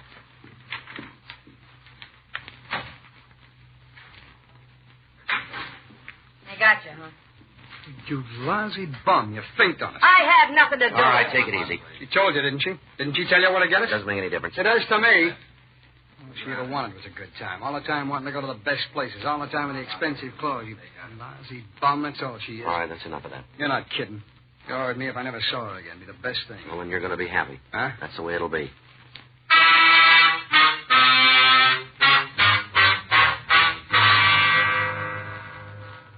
Another team of men came out from the office and took over the stakeout on the apartment. Frank and I drove Ronald Saba down to the city hall. We put in a call to the receiving hospital and found that the wounded officer would recover. 6:57 p.m. We started to lay out the evidence for the suspect. We checked the gun through our records section. It's the one you stole from Hector Pep yesterday. Mistake someplace. Yeah, but we didn't make it. You got nothing to hold me on. Nothing. 4 of the victims have seen your picture. They're willing to swear that you're one of the men who held him up. Bunch of creeps, that's all they are. The whole slew of them. Sure. Come on, where do we pick up your partner? I keep telling you guys, I haven't got any partner. I don't know what you're talking about. You want to explain the gun? I don't have to. I never saw that gun before. You guys turned it on me. That's what you say. Well, I say it ain't mine. You planted it. What about the victims? They made a mistake. It's happened before. Lots of times. You read about it all the time where some joker gets up in court, swears he knows some fella guy ends up spending a couple of years for something he didn't do. All the time. There's stories like that in the paper. Mm-hmm. All the time. Well, you sit there and think you're clean. We got it figured different. I don't care how you got it figured. I'm telling the story the way it happened. Now, you keep talking about this fellow Whale or whatever it is. I don't know. I never heard of him. All these jobs you say I did. I don't know anything about them either. I'll get it. Oh, yeah, well, got a call from D. Lightner. Yeah, picked up the bond. Drove the car. Yeah, he copped out, gave him the whole story. We're bringing him in now. Okay. Well, you just heard it, Saba. How about it? You want to make a statement now? Might go easier if you tell us. Get him out of here! All right, grab him. Come on. Sit down there. Come on, let me out of here. Let me out! Now on your feet. Get up. Lousy fat slob. He just kept his mouth shut, that's all. Just kept his big fat mouth shut. We've been all right. Him and his big mouth. Now, let's go. Him and his big fat mouth. Right into the joint. That's where he's put us. Right into the joint. That's right. His idea, the whole thing. He's as full of hot air as he is. Well, I hope he's happy. Look what he did. He got me a ticket right into the joint. No. Huh? You paid your own way.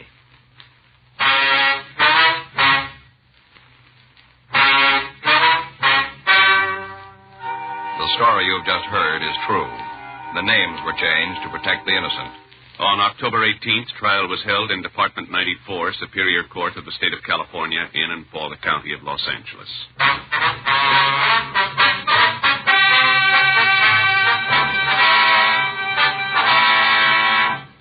Ronald Eben Saba and Gerard Stephen Llewellyn were tried and convicted of robbery in the first degree, 6 counts, and received sentence as prescribed by law. Robbery in the first degree is punishable by imprisonment in the state penitentiary for a period of not less than 5 years on each count. Dragnet. The story of your police force in action is a presentation of the United States Armed Forces Radio Service.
Dragnet.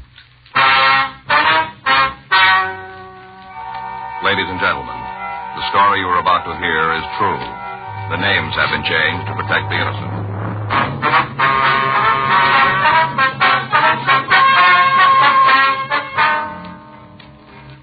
You're a detective sergeant. You're assigned a juvenile detail. A woman reports that a teenage boy has been stealing food from her home. She says she's seen him several times. Your job? Check it out.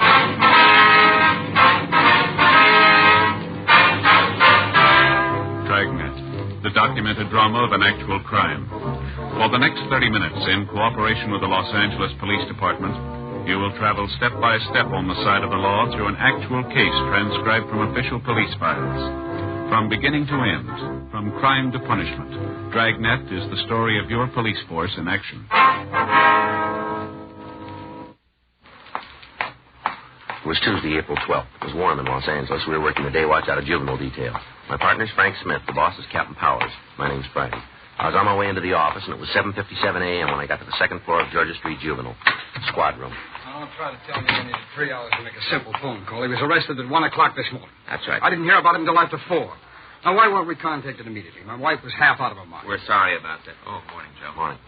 Mr. Neff, this is my partner, Sergeant Friday. How are you? This is Vincent Neff's father, Joe. I see. Were you in on this thing, too, Friday? That's right. Took both of you to arrest a 15-year-old boy, did it? We made the arrest together. Why? Well, I'd be ashamed to admit it.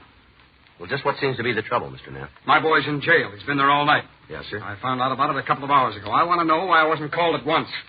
Well, sir, we called you as soon as we could. Your son wasn't carrying any identification. He refused to answer our questions. We had no way of knowing who to contact. Well, he was scared, that's all. You can't blame him for that. How'd you get his name if he wouldn't tell you? You beat it out of him? The other boy we picked up decided to cooperate with us. I'll just bet he did. He wanted to shift some of the blame. My son's done anything at all, anything he shouldn't. You can be certain that Leonard kid put him up to it. Mm-hmm. Vincent doesn't even know what this is all about. You've talked to him, have you? Certainly. Says it's a mistake, the whole thing. Sure. Oh, I suppose the police don't make mistakes. We make them. I'll say you do, and you pulled the beauty this time. It doesn't look that way to us, but... Oh, don't tell me how it looks. I know my son. I know when he's telling the truth. He says this is a mistake, and I believe him. Well, it's natural, I guess. No, I'm not going to make any wild threats or try to go over your heads, but I want that boy released, and I want him released at once. Sorry, sir, we can't do that. I'm being just as patient as I can with you, Sergeant. Mr. Knapp, we filed a petition on your son. There'll be a pre-detention hearing in juvenile court as soon as possible. The court will decide what happens to him after that. It's out of our hands now. It wasn't out of your hands last night when you arrested him. That was our job. Your job is to protect people's rights. You're supposed to be cops, not bullets. Now, take it easy, Mr. Knapp. There's plenty of crime in this town and plenty of criminals. Robberies, killings, holdups. Only trouble is they never get solved. I guess the police force is too busy manhandling youngsters and chasing bums out of freight yards. All right, Mr. Knapp. Too busy or too scared. You're afraid to tackle the real gangsters. You might get hurt. You'd rather pick on a teenage kid who can't fight back. Cowards, that's what you really are. You're cowards, not policemen. Let me ask you something, Neff. Suppose a couple of guys drive into a filling station. One of them cracks the owner over the head with a tire iron while the other one cleans out the cash register. You think we ought to forget about it or go after him? I'm not interested in hypothetical cases. I'm talking about my son. So am I. What do you mean? You said you spoke to the boy. Didn't he tell you why he's here? He said he didn't know. Is that what it is? You think he's mixed up in a filling station robbery? Is that where you're holding him? Maybe you better ask him again. I'm asking you. Yes, that's right. That's it. Well, you'd better be able to prove it, Sergeant. Believe me, you'd just better be able to prove it. A woman across the street from the station saw two boys drive away. She got the license number. Vince doesn't have a car. It was young Limerick's jalopy. But your son was still with him when we made the arrest. Well, that doesn't prove anything. That doesn't prove they were together at the filling station. It was some other boy, not Vince. That's what your son says, too. Well, then why don't you believe him? Limerick gave us a different story. Well, what do you expect? He doesn't want to take all the blame. He's in a jam, and he wants some company. The woman across the street is sure there were two boys, Mr. Neff. Well, that doesn't make one of them my Vince. Does she say it was Vince? Is she willing to swear to it? No, sir. What about the owner of the station? Has he identified my son? He can't identify anybody. He's still unconscious. Well, I'm sorry for him, of course, but you haven't got any right to blame Vince. And you haven't got any evidence against him either. We got the tire iron that was used in the slugging, Neff. Well, what about it? We had it checked by Leighton Prince. Well? They found a set. Well, they can't be Vince's fingerprints. They can't be. I'm afraid they are. Oh. No, you're wrong. You made a mistake. Not this time. Look, we're sorry, Mr. Neff.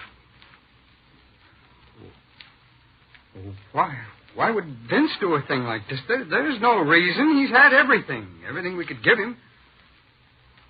It'd be different if we were poor, if he didn't get an allowance every week. Yeah. There's just no reason. No, sir, I guess he found one.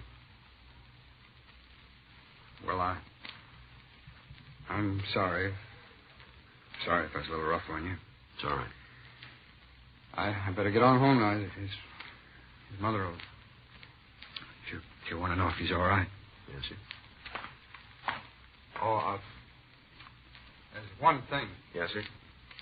If he really did this terrible thing, I'm glad you caught him right away, right after it happened. Now we've got a chance. Sir? But it won't happen again.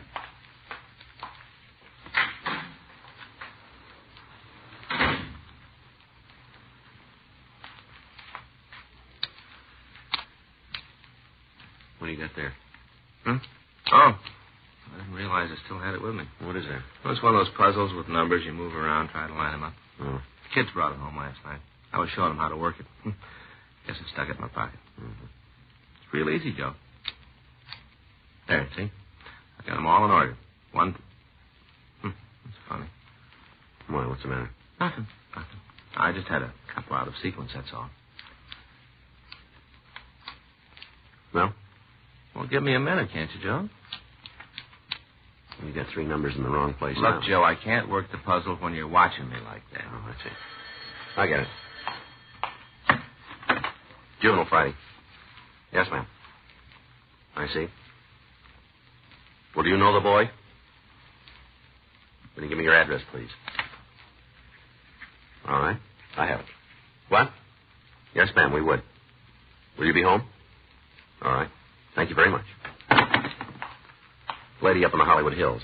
Yeah? Some youngster's been stealing groceries out of her garage. She know who it is? She got a pretty good idea. Yeah? She almost caught him.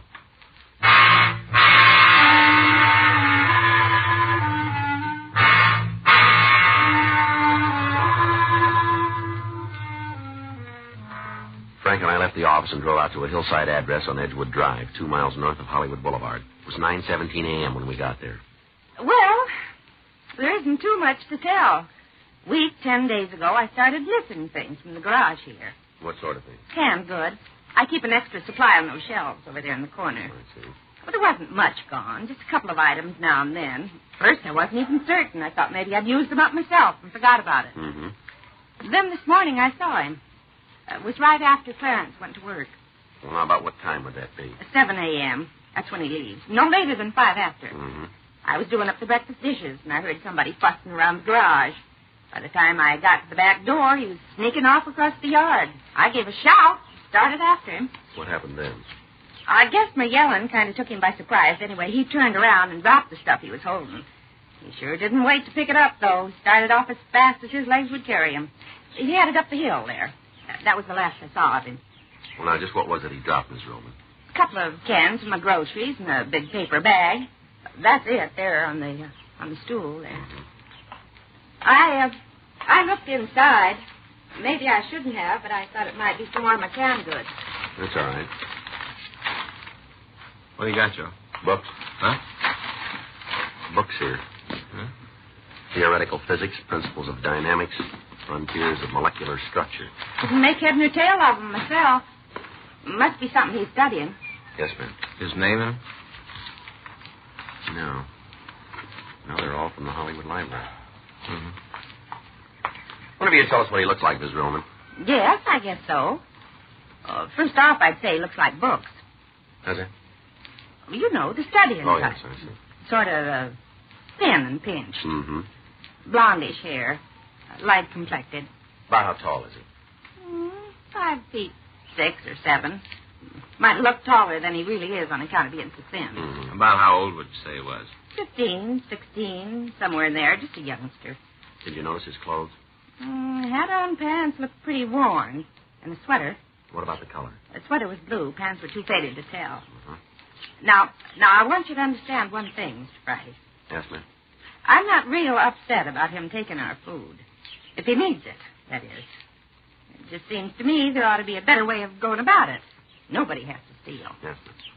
Is today the first time you ever saw this boy, Miss Roman? Oh, no. I've seen him a couple of times before. 1 or 2 mornings he walked past the house on his way down the hill. Other evening I saw him heading back up. Of course, I didn't connect him with my missing groceries then. Well, we'll have a look around. If he just lives up on the hill, he shouldn't be too hard to find. Oh, no, Mr. Friday. He doesn't live up there. Nobody does. Ma'am? Edgewood Drive gives out 100 yards beyond us, just around the next curve. Oh, I see. We're the last house.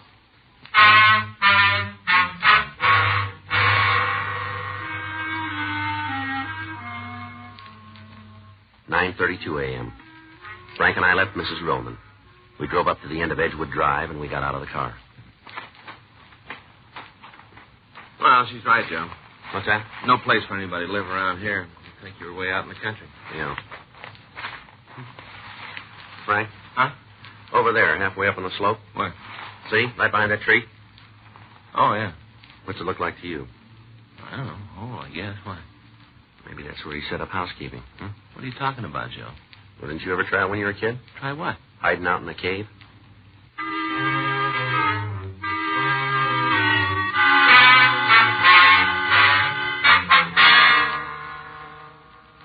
We climbed up the side of the hill. About 200 yards east of the road, we came to a small hole. Behind this opening was a shallow natural cave. Frank and I crawled inside. The cave was about 8 feet long and 4 feet wide. The boy we were looking for was not there, but there was plenty of evidence that this was where he'd been living. A sleeping bag was rolled up in one corner. Beside it was a small supply of canned food. We found 10 or 12 notebooks filled with handwritten mathematical equations and some 50 textbooks on advanced physics or higher mathematics. He sure believes in making use of the public library. Yeah, he does, doesn't he? Just about every branch in town. Well, I suppose there are worse things he could be reading. Yeah.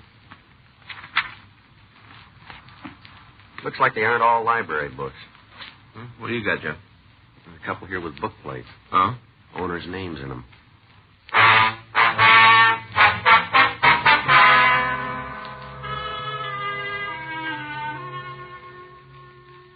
Book plates in 3 of the texts indicated that they were owned by a person named Carl Winderman. All the other volumes were the property of various Los Angeles libraries.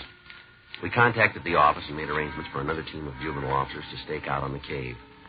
On our way downtown, we stopped off at the Hollywood Library. We showed the librarian several volumes which belonged to that branch. Her records indicated that the books had not been checked out. She had no idea who had taken them or when. 11:13 a.m. We put out a local with the boy's description, and we checked with missing persons.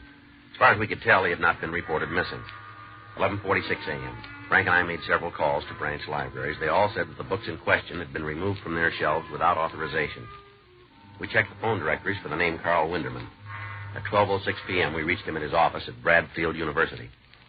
Yes, sir, I see. Well, that'd be up to you, sir, any time you say. That'd be fine with us. Yes, sir. Well, thank you very much. That's the right guy, Joe, head of the physics department. Mm-hmm. Do you know anything that might help us? Yeah, he knows the boy.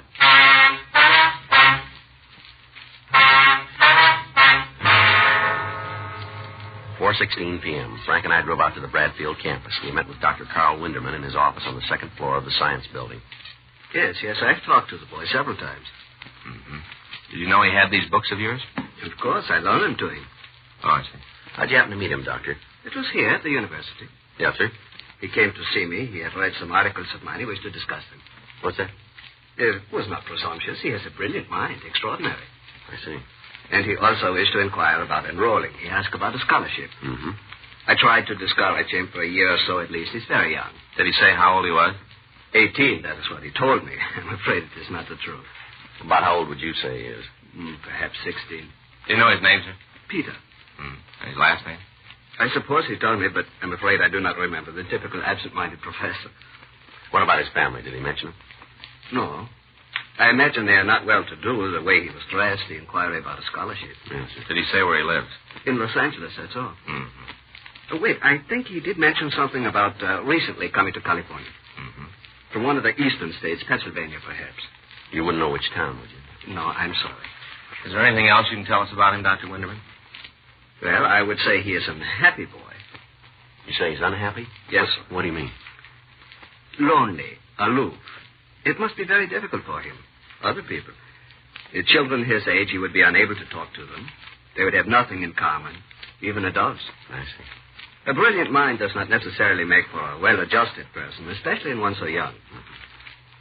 Well, thank you very much, Dr. Winderman. Leave you one of our cards. If you should hear from him again, would you get in touch with us, please? Yes, of course. If there's anything I can do for Peter... It's very kind of you. Is he, in some kind of trouble? Well, we don't know yet, sir. I did not mean to pry. Forgive me. Well, the fact is he's been borrowing some books that don't belong to him. Books? Yes, sir, from libraries around town. To want to read, to want to learn, is that such a serious crime? It does not seem like one to me. Yes, sir. And is that all he's done? Well, he's taken some other things, too. Food, canned goods. Yes, of course, I should have known. When he was here, I should have known. Beg your pardon? But it has been so long since I've seen one. What's that, sir? A boy who was hungry.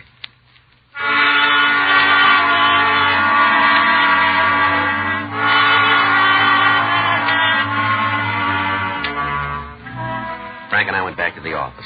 The officers on stakeout reported that the boy had not returned to the cave. The stakeout was continued. 7:48 p.m. You still fooling with that thing?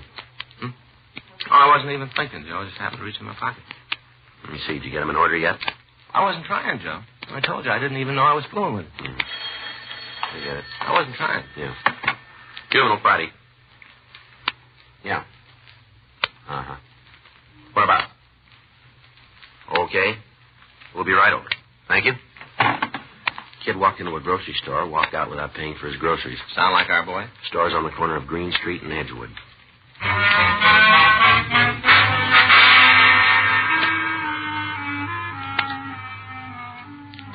Frank and I drove out to the Huggin grocery store on the corner of Green and Edgewood. 8:17 p.m. We pulled up and went inside. I was waiting on another customer. I didn't pay much attention to him. Next thing I knew, he was sneaking out the door. Yes, sir? What can I do for you? We're police officers. This is Frank Smith. My name's Friday. You from Central? That's right. I'm Davis, Hollywood. Did you get a description here? Yeah, my partner's out looking around. I'll give him a hand. Okay, thank you. Say, will you take care of the report? Yeah, we will. Thanks. Now, this ain't no big robbery or anything like that. He was just a kid, you understand? Yes, sir. Could you tell us what he looked like, Mr. Huggin, Andy Huggin. There's a sign on the window there. That's right, sir. Well, like I said, he was a kid. Mm-hmm. Teenage, about halfway. How's that? Halfway in his teens, about 15 or 16. I see. Light hair, thin on a rail. How was he dressed, sir? Pants, sweater. I see. Just what did he take from your store, Mr. Huggins? Well, I couldn't say for certain. I wouldn't have known he took anything if it hadn't dropped out from under his sweater when he was sneaking out the door. Yeah. Can of corned beef. That's what it was that fell. Mm-hmm. Did you see which way he went? Out the door, up the street. Told the other policemen. I guess they're after him. Yes, sir. I don't know whether I done right or not. How's that? In reporting it, I expect it seemed like a lot of fuss about a few groceries. No, sir. Trouble it is, you let one of them get away with something like this, the news gets around. Next thing you know, the store's full of them, The kids try to steal you blind. Yes, sir, we understand. Worse than a plague of locusts. Sergeant? Yeah, David. Out in the car? What? We got it.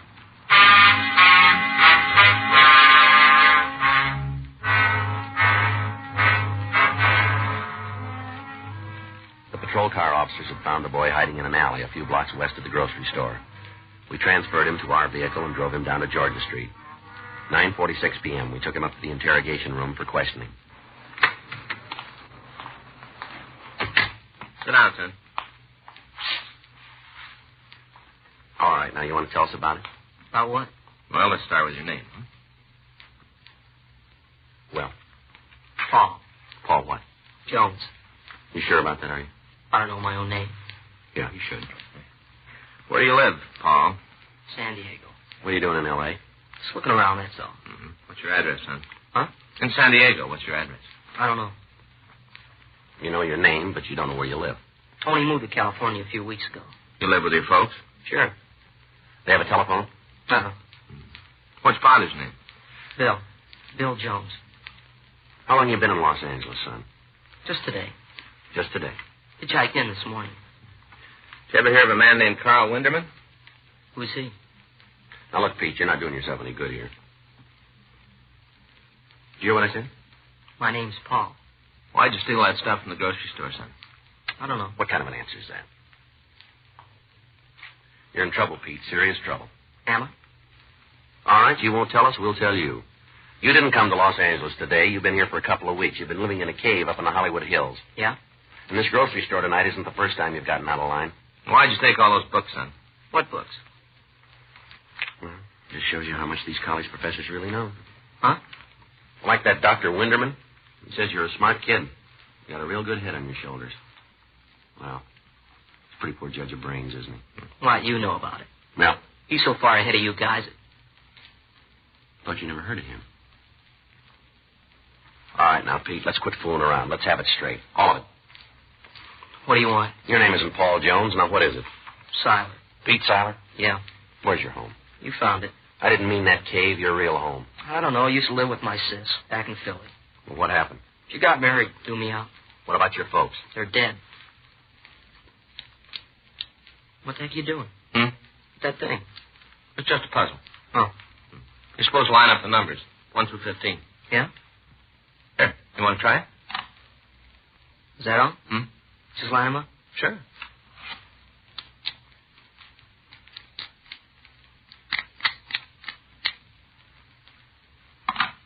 Now what? Oh, that's it, I guess. Oh. Why'd you come out to California, Pete? Wanted to go to college. Thought maybe I could study physics. Did you finish high school? No, not the history and English part. What do you mean? Science and math, I finished them a couple of years ago when I was a kid. Just how old are you? 16 almost. It'd be harder if you didn't look at it. Huh? That puzzle. Yeah? You know, let the guy see it first so he knows just where the numbers are. Oh, yeah. Then make him work it with his hands behind his back. Remember it. Oh. It'd be harder that way. Yeah. I'll show you. Go ahead, mix them up. Okay. I thought you were going to memorize it first. I did. Take a look. I get them right? Yeah. It's harder that way, though. All right, Pete, now let's go back to it. Why'd you take all those books? I wanted to study them. I was going to return them when I was through. I couldn't get a library card, not without a real address. What about the canned goods you've been stealing? It wasn't much, just enough to eat. Well, what's going to happen to me now? Well, that's not up to us. Huh? What do you think ought to happen? I don't know. I don't see where I did anything so wrong. You don't, huh? Well, did I? You stole books, you stole food. You caused us a lot of trouble. Yeah. Well, you're the whiz at math, aren't you? Huh? You add it up.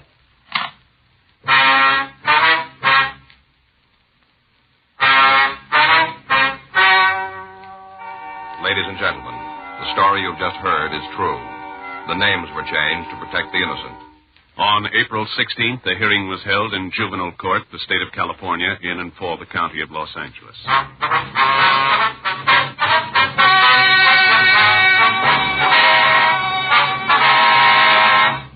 Peter Ellis Siler was made a ward of the juvenile court and was placed in a foster home. Through the efforts of Dr. Carl Winderman, he was permitted to enroll in Bradfield University as a special student in the field of higher mathematics and physics. You have just heard Dragnet, the authentic story of your police force in action, and starring Jack Webb, a presentation of the United States Armed Forces Radio Service.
Chesterfield brings you Dragnet.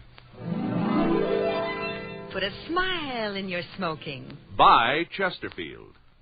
Smoother. Cooler. Best for you.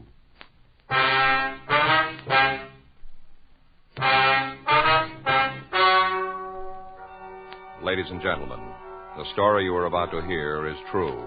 The names have been changed to protect the innocent.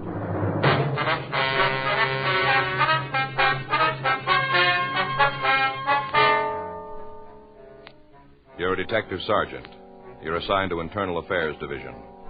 A man who claims he's a policeman has been accepting bribes in your city. Evidence points to the fact that he is an officer. Your job?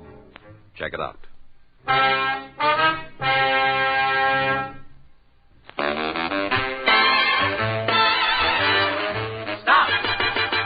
Start smoking with a smile with Chesterfield. Smoother, cooler, milder Chesterfield. Put a smile in your smoking, just give them a try. Chesterfield's best for you. They satisfy. When you shop, stop. Remember, vacation time is carton time. The cigarette to take with you is Chesterfield, made the modern way with Accuray. Take along a couple of cartons and put a smile in your smoking. Chesterfield, smoother, cooler, best for you.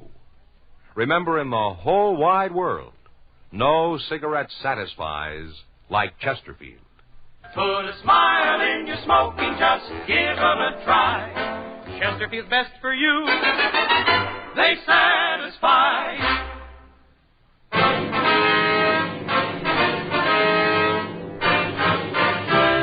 Dragnet, the documented drama of an actual crime. For the next 30 minutes, in cooperation with the Los Angeles Police Department, you will travel step by step on the side of the law through an actual case transcribed from official police files. From beginning to end, from crime to punishment, Dragnet is the story of your police force in action.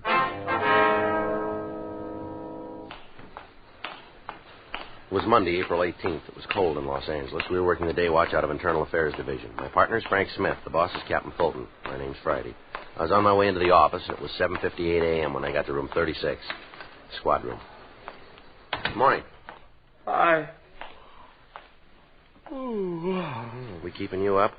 Huh? There's a couch down the hall. Maybe you can use that. Yeah. Remember a couple of months ago, Faye was on that quiz show? Yeah. Yeah, seems I heard something about that. Well, one of the prizes was a dog. You know, they were going to give us a little pup. Mm-hmm. Turned out they were giving away cockers.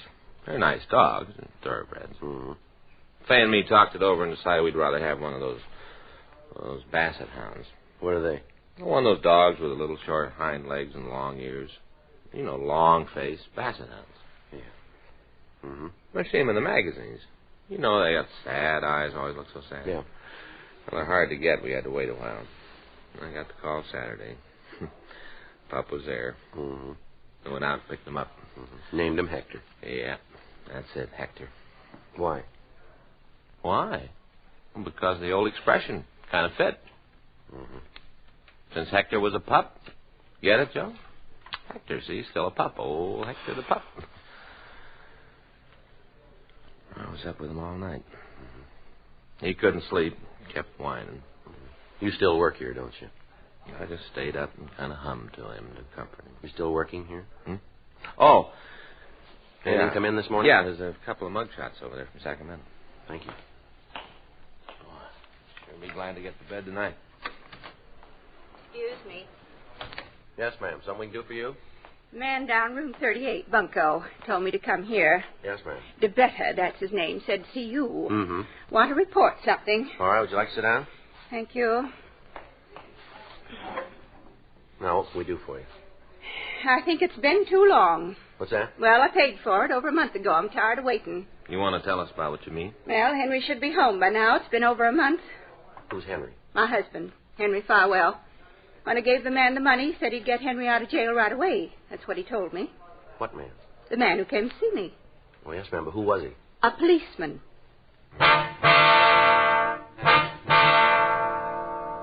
8:12 a.m. We continued to talk to the woman. She identified herself as Mrs. Henry Farwell, and she gave us the full story.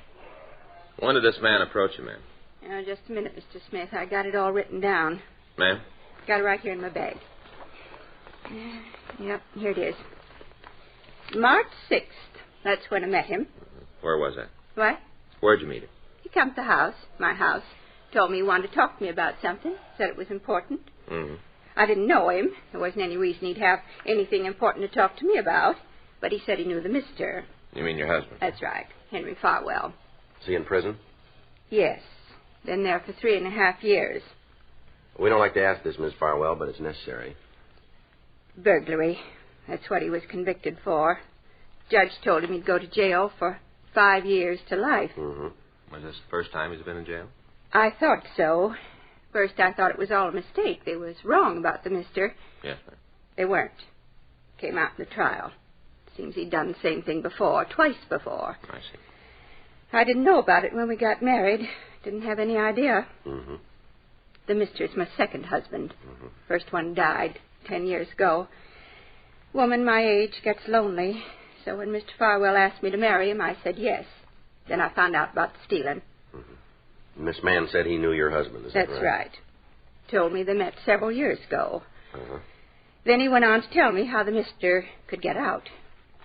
What do you mean? The way he told it, if you had friends who knew the right people, you could get out of jail. What's that?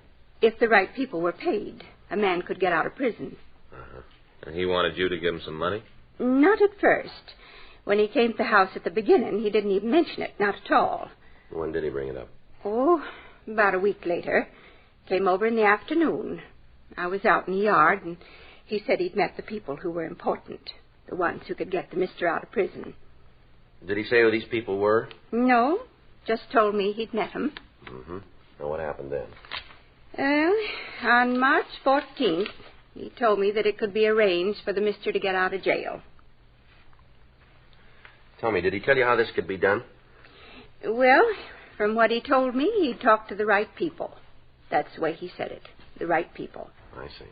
If he gave him $5,000, the mister could be turned out. 5,000, huh? Yes. I told him I couldn't give him that much, that I just didn't have it. What'd the man say when you told him that? Asked me how much I could give him. Mm-hmm. I said if I sold a few things, did what I could to get more money, I might be able to pay $3,500. Well, what'd he say about that? Say it'd be all right? No. He told me he'd have to go back and talk to the people. Ask them if it'd be enough. When'd you see him again? 2 days. He came back. What'd he say then? Told me it'd be okay. The money'd be enough. Mm-hmm. I got it together and gave it to him. That same day? No, it was 2 days later, on March 16th. That's when I gave him the money. I see. And it's been over a month now, and the mister still hasn't been turned out. I wrote to him, but he doesn't say anything about coming home. I don't think he knows anything about it. Yes, ma'am. Now, I don't want to cause any trouble. Just want the mister out of prison, or else I want my money back. You told us this man was a policeman? That's right. In what city? I don't understand. Well, what city did he work in, or what city did he say he worked in? Here, in Los Angeles, right here. Did he show you some identification? Oh, yes. I wouldn't just hand over the money without that. I saw his badge. Mm-hmm. Did it look like this one? Let me see. Yeah. Just like that one. Same thing. Mm-hmm. Did he give you a name? Yes. He said he was Jim Sorvell. Sergeant Jim Sorvell. That's S-O-R-V-E-L-L? That's right. I'll check it. Did you see anything else to identify him? What do you mean? Well, did he show you any other cards, anything else? You mean it might be a wrong name? That's right. Oh, no, I'm sure about that. I wouldn't just hand my money over to anybody. I was sure. Well, how do you mean? I saw his driver's license. Did he tell you where he worked? You mean in what department? That's right. Yes. It's one of the reasons I believed him, because of where he worked. Yeah. Right here in the city hall.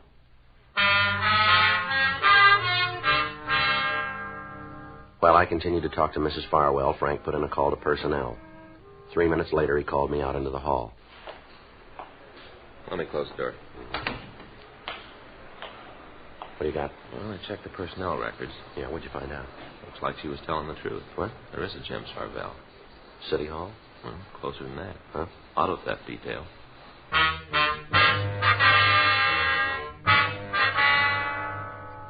We put in a call to auto theft detail and asked that Sergeant James Sarvell see us right away. While the victim waited in the squad room, Frank and I took the officer down to the interrogation room. Go ahead, sit down, Jim. Yeah. Thanks. Well, what's this all about? Well, it's a rough one, Jim. We hope you got the answers. I'll give me a try. How long you been a policeman? 12 years. How long you been working auto theft, Jim? 2 years this time. I worked there before, about 5 years ago. Uh-huh. Well, what's this all about, anyway? You know a woman named Farwell? Farwell? Mm-hmm. No, I don't think I do. How about a man, Henry Farwell? No, I don't think so. No, wait a minute. Hmm? A few years ago when I was working burglary, seems we had a suspect with that name. Yeah. Big guy. Fallen twice before, the way I remember. Bad name around town. Might be the same one. What about him? I heard he went to the joint a couple of years ago. Well, his wife came in here this morning. Yeah. Says she gave a man $3,500 to get Farwell out of jail. Lawyer? No. Some kind of a deal. This fellow said he knew the right people. Told her a little juice would open the doors for her old man. How do I fit into this? Well, this guy told her he was a policeman. Showed her ID to prove it. What name? Yours. You believe her? Well, no, we don't want to. We figure we get your side of the story first. Well, there's nothing to tell you, Friday. I had no part in the action. That's the truth. I hope it stands up. It's got to. I don't know anything about the deal. Nothing at all. I wouldn't know the woman if she walked in here right now. Well, then you don't mind letting her take a look at you then? No. Bring her in. Right? Yeah.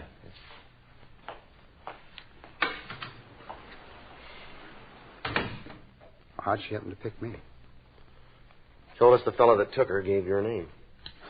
Must be a goof up someplace. Mm-hmm. You got your driver's license? Yeah. Want to show it to me? Sure. Next line is, take it out of your wallet, isn't it? I don't like this any better than you do, Jim. Yeah. Here. You got your badge on you? Yeah. You want that, too? Well, I want to see it. All right. Ms. Farwell says the suspect showed her a badge. Says it looked good. I don't think it was mine. Oh. Here. I want to step inside, Miss Farwell. Yes, thank you.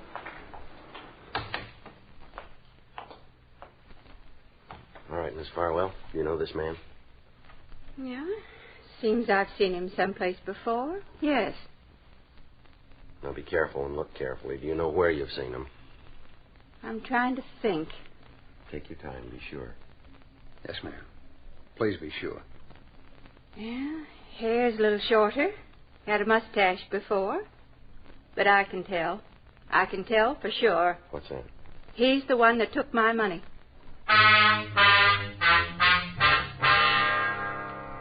Mrs. Farwell was taken down the hall where she made a complete report. We continued to interrogate Sergeant James Servell, but he maintained his innocence. He was suspended from the police department pending an investigation by our detail and the district attorney's office. A week went by. During that time, we talked to Servell's friends and the men he worked with. His financial condition was investigated. He owed some money, but he was not behind in his payments. His bank account didn't show any large deposits, and from what we could find out, he was not living beyond his means. If he was guilty, he hadn't spent any of the money that he'd taken. We asked the stats office to make a run on con men who had used a similar approach. They came back with a list of 18 possible suspects. We pulled the mug shots from the packages on the men, and we drove out to see Mrs. Farwell. She showed us into the living room of a very small house. Now then, what is it this time? You come to bring my money back? No, ma'am. Well, when am I going to get it? Seems like a long time. The mister's still in prison, and I haven't got my money. Yes, ma'am. We'd like you to look at some pictures, if you would. What for? We'd like to see if you recognize any of the men. Sure, I got nothing else to do. Let's see 'em. There you are, ma'am. Mm-hmm. Yeah. Mm-hmm. Yes, sir. All right. Now, looked at the pictures. Now I get the money. No, ma'am. When do I get it? Well, we haven't been able to recover it yet. What? We haven't found it yet. What about that man you got, Sorvell? What about him? Ma'am? Make him tell you where the money is. He took it. Make him tell. From what we've been able to find out, he hasn't got it. Now we get down to cases, huh? What's that? Let's lay the cards on the table. I'm getting pretty mad about it. When I first came to see you, I wanted the money back. Either that or to have the mister out of prison. Either one. It didn't much matter which, but I did want one of them. Yes, ma'am, I understand. Now, you've got the man who took the $3,500. Got him in jail. And you tell me you can't find the money. Is that right? Yes, ma'am, that's right. You want to know what I think? You want to know? What's that? I think you're all in it together. That's what I think. The whole bunch of you, all in the thing together. That's not true. You say so, but I think different. Now, I'm going to tell you something, Mr. Friday. I'm not going to wait any more. I want the money back or I'm going to the newspapers again. I'll tell them what's happened. They'll get me some Now, action. just a minute, Miss Farwell. No, I won't. I've done all my waiting already. You think that just because I'm an old woman you can push me around. Well, you just got another thing coming. I want that money, and I want it right now, and if I don't get it, you're going to be in a lot of trouble. We're doing everything we can to get your money Well, then back. you better start doing more, because I'm not happy at all. All you cops, you stick together. Well, this time it's not going to do you any good. You don't understand, Miss Farwell. I think I do, maybe too much. I'll tell you what I'm going to do. I'll give you just 3 days to get that money back, or I'll scream my head off to the newspapers. You've got the man in jail. Next thing, you'll be telling me he didn't do it. We're not sure he did. Uh-huh. Well, he did. I guess I know. I'm the one he stole from. He's the man, and I want to see him in prison, too. Well, if he's guilty, that's where he'll go. I'm telling you he is. What more do you need? Just one more thing. What's that? Proof.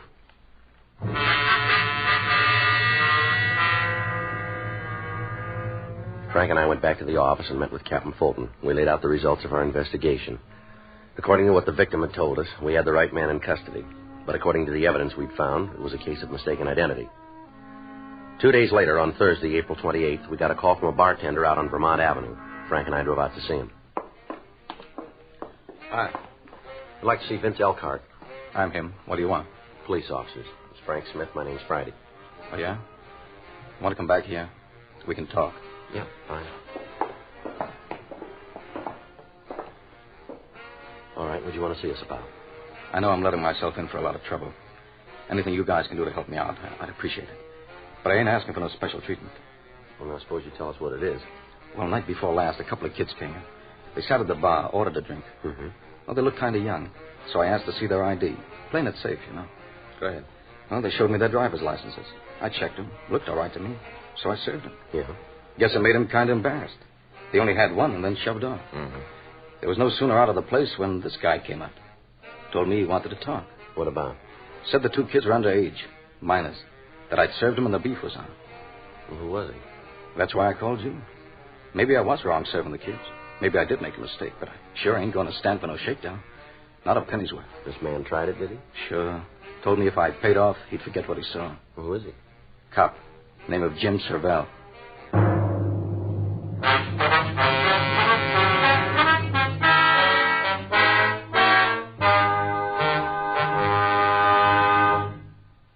Put a smile in your smoking. Next time you buy cigarettes, stop. Remember this. It's today's biggest cigarette news. Chesterfield is made the modern way with Accuray. The Accuray controller is the greatest improvement in cigarette making in years, and it's a Chesterfield exclusive. This amazing quality detective electronically checks and controls the making of your Chesterfield, giving a uniformity and smoking quality never possible before. So buy Chesterfield today. For the first time, you get a perfect smoke column from end to end. A perfect smoke column from end to end. From the first puff to the last puff, your Chesterfield smokes smoother. From the first puff to the last puff, your Chesterfield smokes cooler. From the first puff to the last puff, Chesterfield is best for you. Next time you buy cigarettes, stop.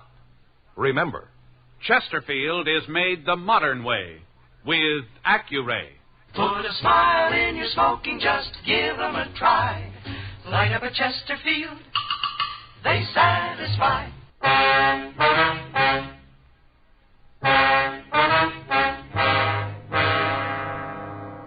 We got a description of the man who tried to blackmail Vince Elkhart.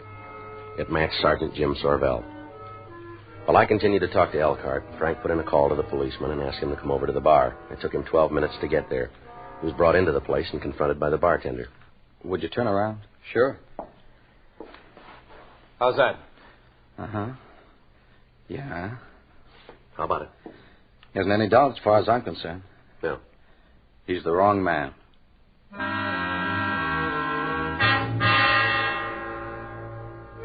We made arrangements for Vince Elkhart, the bartender, to come down to the city hall and go through the mug books. He was unable to find a picture of the suspect. We contacted CII up in Sacramento and asked them to check their files. Thursday, 5:30 p.m., we returned to the bar. No. Come right down to it, I guess I should have known he wasn't a cop. Should have known it all along. Have you seen this fellow before? I'm not sure about that. Seems like I might have, but I can't be sure. Mm-hmm. We do a pretty good business in here. A lot of people. He might have been around, but I can't name a date or time. Mm. Was he with anybody the night he was in here, do you remember? I don't remember. Matter of fact, I don't even remember him coming in. Just all of a sudden, after the kids left, he was at the bar, tossing me the pitch. Mm-hmm. Really saddened me to think I'd could pull a stunt like that. Well, what'd you tell him when he asked you for the payoff? Said for him to get out of the place. That if he was going to make a pinch, to go ahead and do it, or else clear out. Did he leave? Yeah. Said I didn't give him any choice. Walked out. Hello. Yeah, that's right. Just a minute. Hey, Vince. Yeah? Catch the phone, will you? Yeah. Excuse me. Yeah, go right ahead. Sure, go ahead. Hello? Yeah, that's right. Who? Oh, yeah. Mm-hmm. I don't know. Yeah. No, I understand. Uh-huh. Well, it's nice of him. Sure, I thought about it. Okay. Yeah. Goodbye. You guys must live right. That was him. The phony cop? Yeah. He'll be right over.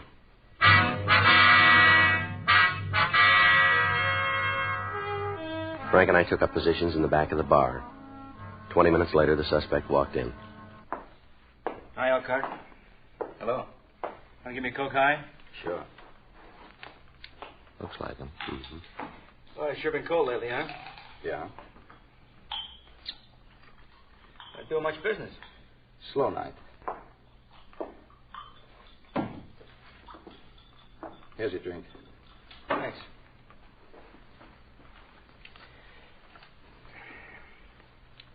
Where can we talk? It's all right here. And what about the two guys in the back? They won't bother anybody. Both gassed. All right, Alcott, what about it? You mean the payoff? That's right. I talked to the boys downtown. They say they'll let you off the hook for $750. That's a lot of money. Your license is worth more, isn't it? I suppose so. But I got to know what I'm buying. Who are these guys downtown? Well, that doesn't come into it. All you got to do is dig up the money. How high does the juice go? What do you mean? Just that. How far up does the payoff go? All the way to the top? We got enough. Right. Yes, sir. You play along with us, and you'll do all right. This is him. All right, mister, let's go. What are you talking about? What is this? Police officers, you're under arrest. For what? Suspicion grand theft, impersonating an officer, and we ought to be able to figure up a couple more on the way downtown. Oh, hey, you guys are wrong. You made a mistake. Sure we have. Stand still. Nice clean. You're going to be awful sorry about this. Is that right? Sure, I got a lot of friends in town. Some of them pretty high. Mm-hmm. You mind giving me your names and numbers? I want to be sure I got the right dope on you guys. Time I get through, you'll both be working so far out, you'll need a passport to get home. Mm-hmm. Got it all figured, haven't you? Front, back, and in the middle. Yeah. Like reading a story. Well, I don't know about the first part. Yeah. But I can tell you how it's going to end.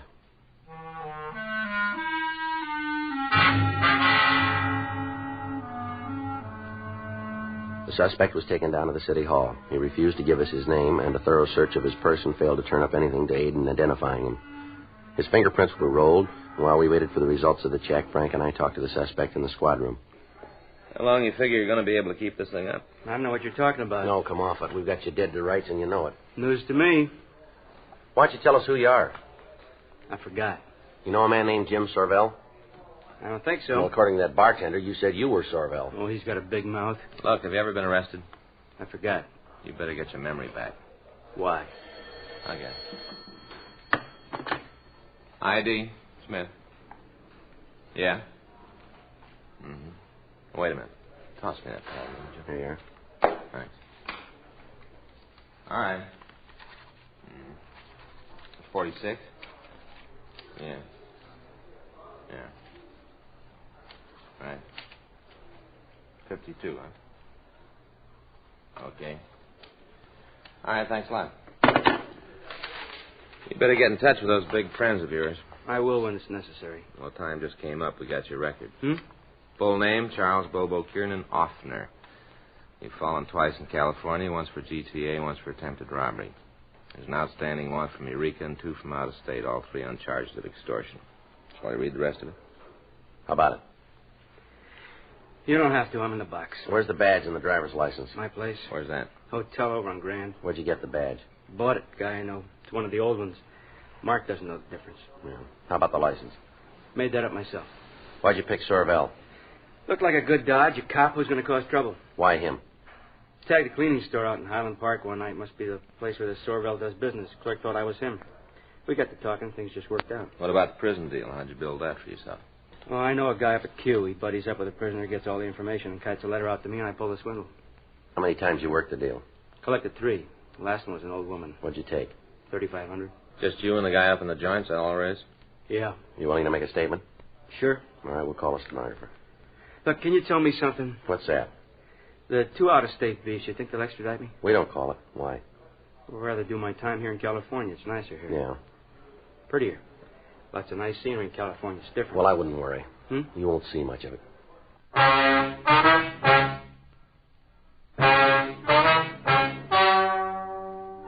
The story you've just heard is true. The names were changed to protect the innocent. On July 28th, trial was held in Department 96, Superior Court of the State of California, in and for the County of Los Angeles. In a moment, the results of that trial. Now, here is our star, Jack Webb. Thank you, George Fenneman. Chesterfield, made the modern way with Accuray. I wonder if you realize what that means to you. For the first time, you get a perfect smoke column in your cigarette. A smoother smoke. A cooler smoke than you've ever had before. To put a smile on your smoking, try 'em. Chesterfield.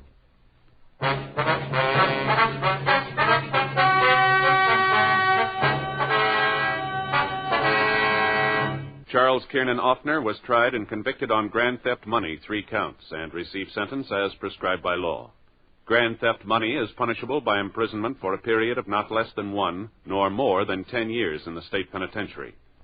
Sergeant James Sorville was reinstated in his duties with full back pay.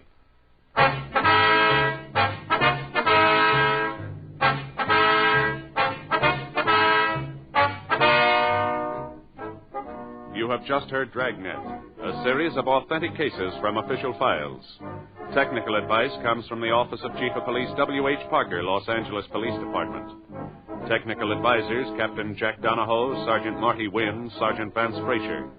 Heard tonight were Ben Alexander, Helen Klebe, Than Wyan, Herb Ellis, Jack Crucian.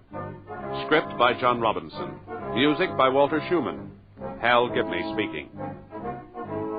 Watch an entirely different Dragnet case history each week on your local NBC television station. Please check your newspapers for the day and time. Chesterfield has brought you Dragnet, transcribed from Los Angeles.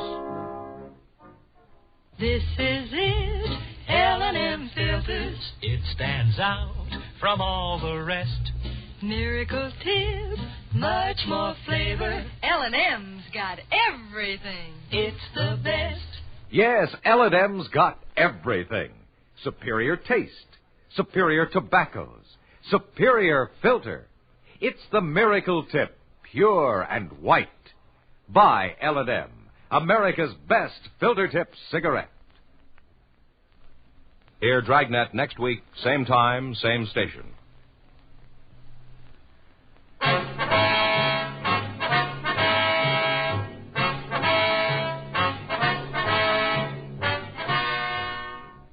This is the NBC Radio Network.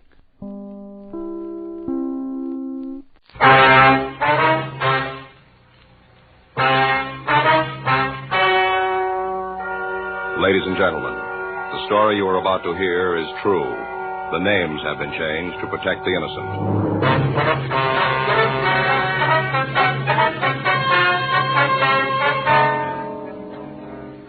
You're a detective sergeant. You're assigned a burglary detail. A woman posing as a housemaid has been stealing cash and other valuables from homes in your city. Your job? Stop her.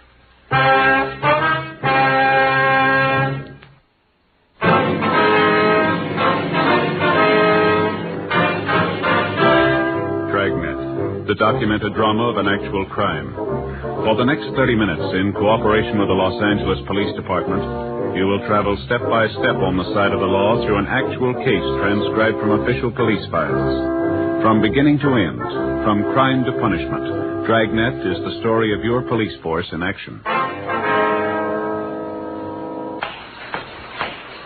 It was Tuesday, October 11th. It was cloudy in Los Angeles. We were working the day watch out of burglary detail. My partner's Frank Smith. The boss is Captain Bernard. My name's Frank. We were on our way back from lunch, and it was 1:17 p.m. when we got to room 45. Burglary. Hey, Smith. Huh? Your wife called while you're out. Wants you to call her back. Oh, thanks. That's funny. Sounded like Faye to call in the middle of the day. Well, Kids are all right when I left this morning. Wonder what she wants. why don't you call her and find out? You're not married, Joe. You don't understand. Sometimes a guy wants a minute to think things over. Sort of prepare himself if he's done something he shouldn't. Mm-hmm. Well, have you? About what? Done something you shouldn't? Of course not. Then be my guest. Okay, thanks. And I'll dial 9 for you, too. That's mighty nice.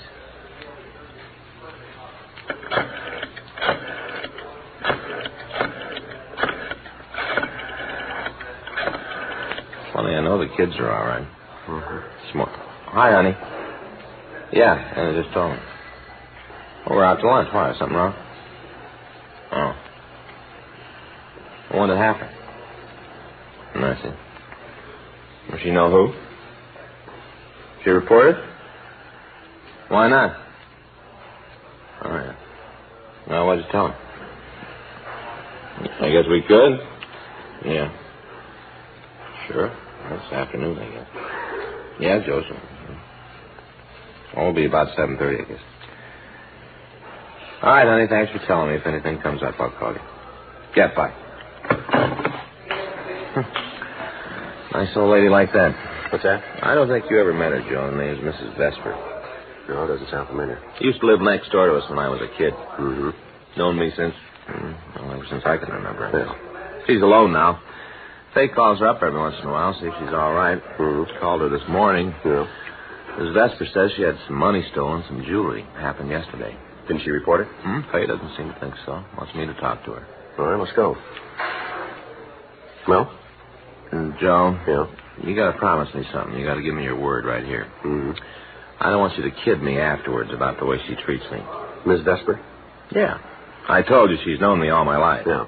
Well, sometimes she acts like I'm still a little boy. Mm. You know how it is. Sure. So you won't rib me, huh? No. About anything at all?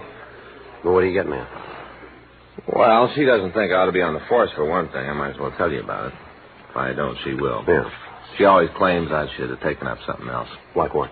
Oh, you know the crazy ideas people get, especially about kids. Mm. Well, Miss Vesper thinks Well, see, when I was a lot younger, real young, 10 or 12, I used to sort of memorize things, little pieces and poems. Well, what? Memorize things, poems and little pieces, and I'd go next door and recite them for her. Yeah. You say she's known you all her life?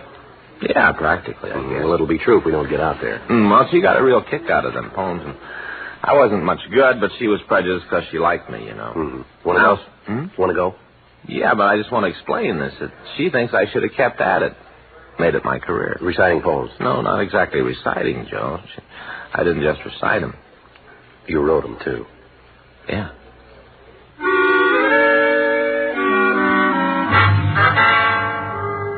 Frank and I left the office and drove out to the home of Mrs. Sarah Vesper. She lived in a small bungalow on Las Palmas Street in the Miracle Mile district. It was 2:07 p.m. when we got there. Why, for goodness sake, Frank Smith, where on earth did you come from? Afternoon, Miss Vesper. Mrs. Vesper? What's gotten into you, Frank? You've never called me that before in your whole life. Well, I meant Aunt Sarah. Well, now that's more like it. Who's this you got here with you? Aunt Sarah, this is my partner, Sergeant Friday. Oh, pleased to meet you. I do, ma'am. You work for Frank, do you, young man? Aunt Sarah, we work together. Oh, you don't say. Well, I expect that keeps you from getting lonesome, don't it? Yes, ma'am. My goodness, now don't just stand there. Come on inside, both of you. Thank you very much. Well, sir, this isn't the darndest coincidence. Ma'am? You're coming to visit me today. Oh, sit right down. Sit right down. After you, boss. Thanks. Believe it or not, I was talking to your wife only this morning. Then the next thing I know, here you are. Yes, ma'am. Faye told me. Oh, my stars.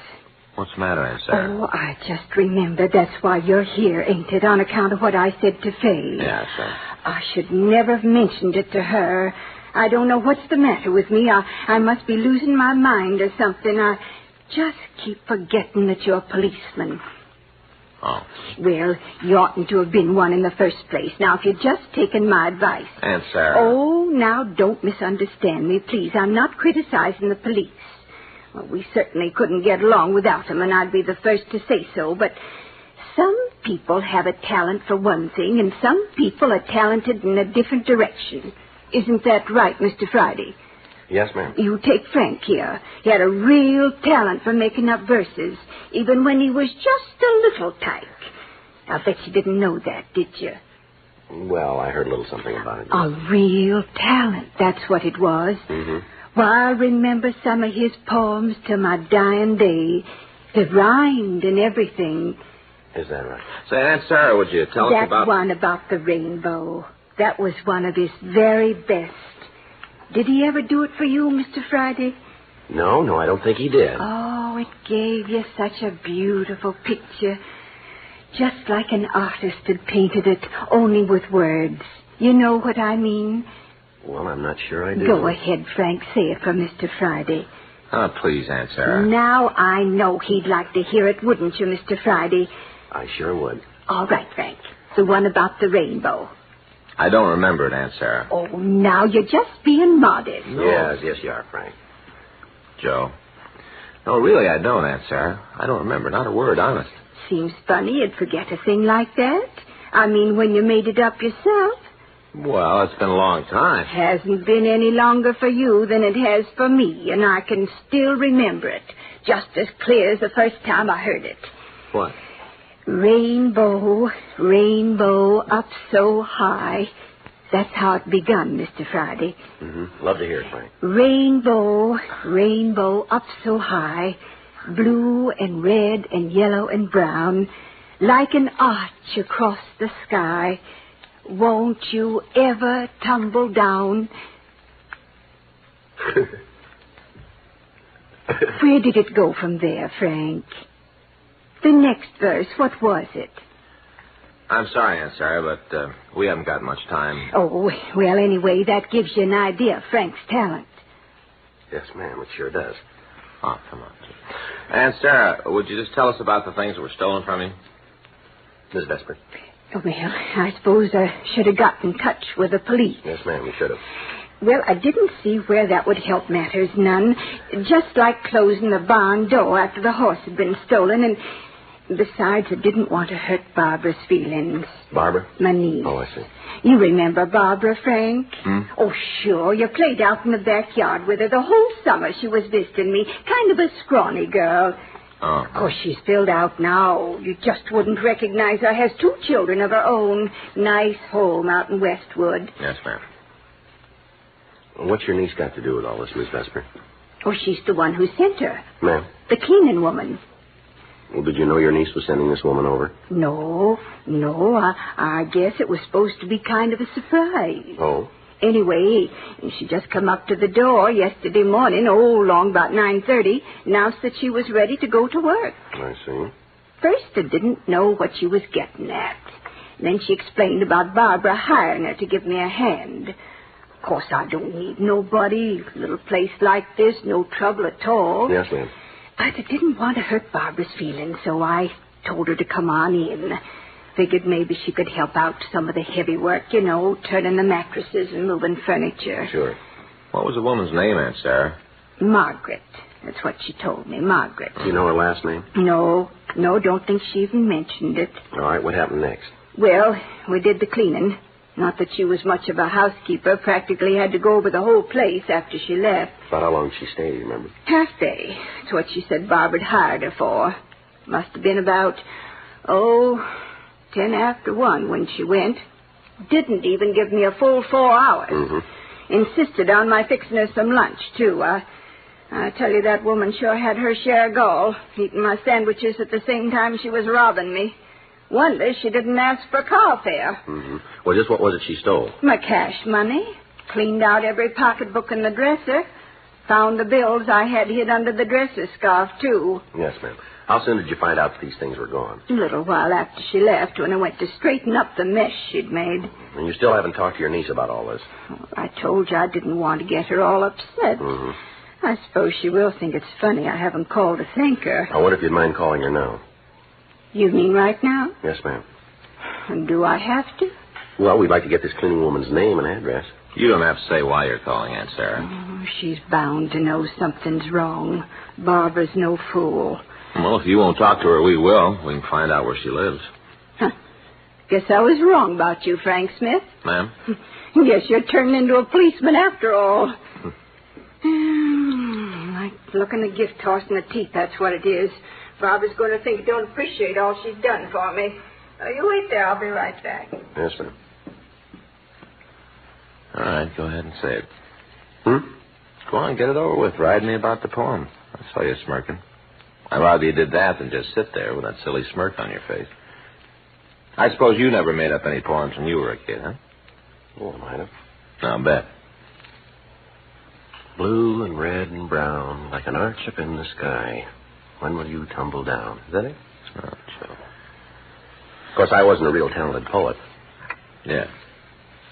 What are you staring at, then? Oh, nothing, no. Well, then stop it, will you? No, I was just noticing you need a haircut, don't you? Well, I'm going to get one this week.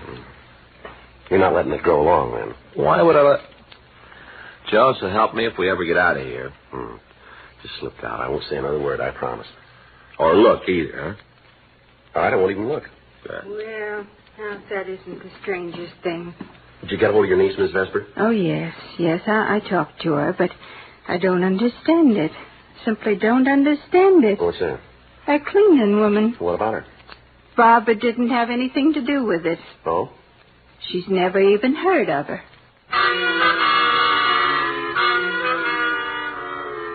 Frank and I continued to talk to the victim. Mrs. Vesper told us that the suspect was WFA, about 40 years old, 5'3" or 4", weighing approximately 140 pounds. Said she was wearing a house dress and a light gray coat. She also gave us a detailed description of the jewelry that had been stolen. Frank telephoned Mrs. Vesper's niece, and she said she was not acquainted with anyone who answered the suspect's description. 5:17 p.m. The crime lab reported they had found no physical evidence at the Vesper residence. 3 days later, October 14th, we received a theft report from a woman living near Wilshire and Western. The suspect had gained entrance by saying that a neighbor had sent her to clean. The description tallied with what we already had. During the next 2 weeks, 9 more thefts were reported. In each case, the suspect had used the same M.O., and the description indicated that the crimes had all been the work of the same woman. Each of the thefts took place within a few blocks of Wilshire Boulevard, in the area between Vermont and Fairfax. In one instance, the suspect had been seen departing on the Wilshire bus. Police officers staked out buses and bus stops. Lists of the stolen property were sent to all pawn shops in the city. 2 women were brought in for questioning, but the victims were unable to give positive identification. Employment agencies for domestic workers were contacted. Newspaper want ads were checked. No leads developed. Saturday, October 29th, 2:17 p.m. I get it. Burglary Friday. Who? Oh, yeah. Yeah, Corky. What's that? Yeah, thanks. If you can? Okay. Corky Levitt. Yeah? Woman's in his pawn shop trying to unload a diamond clip. Oh? Corky says it's on our list.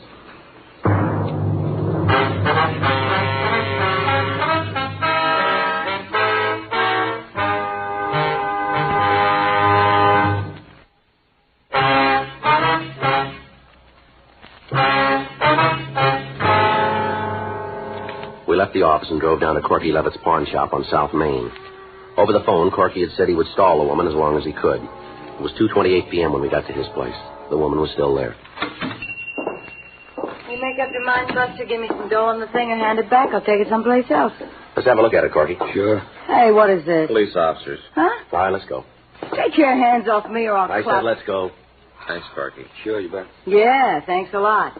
I suppose you let me in on it. What's the beef? We'll talk it over at the office, huh? About what? This clip. You mean it's hot? Is that what you're getting at? Why don't you tell us? Well, wouldn't you know it? Lucky Rita. Sure walked into it this time, didn't I? Looks like it. You clowns have got your minds all made up. You think I stole that thing, don't you? Somebody did. 2:42 p.m. We contacted Control 1 and notified them we were bringing in a female suspect. They took down our mileage and location and made a note of the time. 8 minutes later, we pulled into the city hall and we again checked with Control 1. While the suspect was being searched by a policewoman, we talked to one of the victims. The victim positively identified the diamond clip as belonging to her. 3:41 p.m. We interrogated the suspect in the squad room. All right, sit down over there. You want a cigarette? Yeah.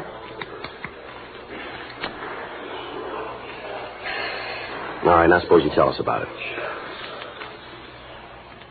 Come on, Rita, let's get it over with. What's there to tell? You guys know all the answers. We know some of them. Your name's Rita Baines. You've fallen 3 times, forgery, grand theft, burglary.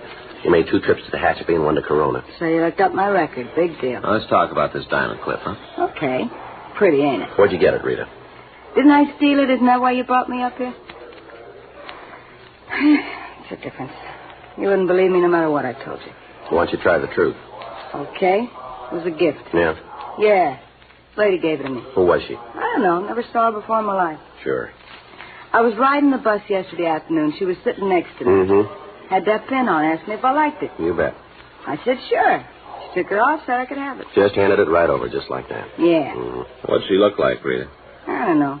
40, maybe 45. A little on the hefty side. And you never seen her before? First time. Mm-hmm. You know, when I was a little girl, my folks always told me not to take things from strangers. Sure they did. Yeah. Guess they were right. All right, Rita, what do you do for a living? Wait table. Where? Bar over on Pico. You work days or nights? Nights mostly. Don't open before 4 o'clock. Have your mornings free then, huh? Law against it? Ever do any housework? Straighten up my room once in a while. Ever do housework for somebody else? What do you mean? Like a cleaning woman. I ain't that hard up for a job, even with a record. All right, let's talk about this pin some more. You didn't believe me, did you? Pretty hard to swallow, isn't it? Yeah. The lady it belongs to says worth over $100. Pawnbroker didn't think so. People don't go around giving away $100 clips now, do they? Where'd you get it? Dame on the bus asked me if I liked it. I said yes, she gave it to me. Yeah. You guys don't mind if I stick to that story, do you? Seeing as how it's the truth? Which bus were you riding? Wilshire. Where'd your friend get off? She wasn't my friend. Where'd she get off? I don't know. I got off first. Mm-hmm. You know, if it was somebody else telling you this, you might go along with it. Yeah, sure we would. But not me. Not Rita Baines. You cops give a gal a record, from then on she might as well be dead. Sure. Anytime there's trouble, pick her up. She probably did it. If she tells you different, she's probably lying. You know, you got one thing wrong, Rita. I ought to know. It's happened to me often enough. I'm the gal with the record. Yeah, but we didn't give it to you.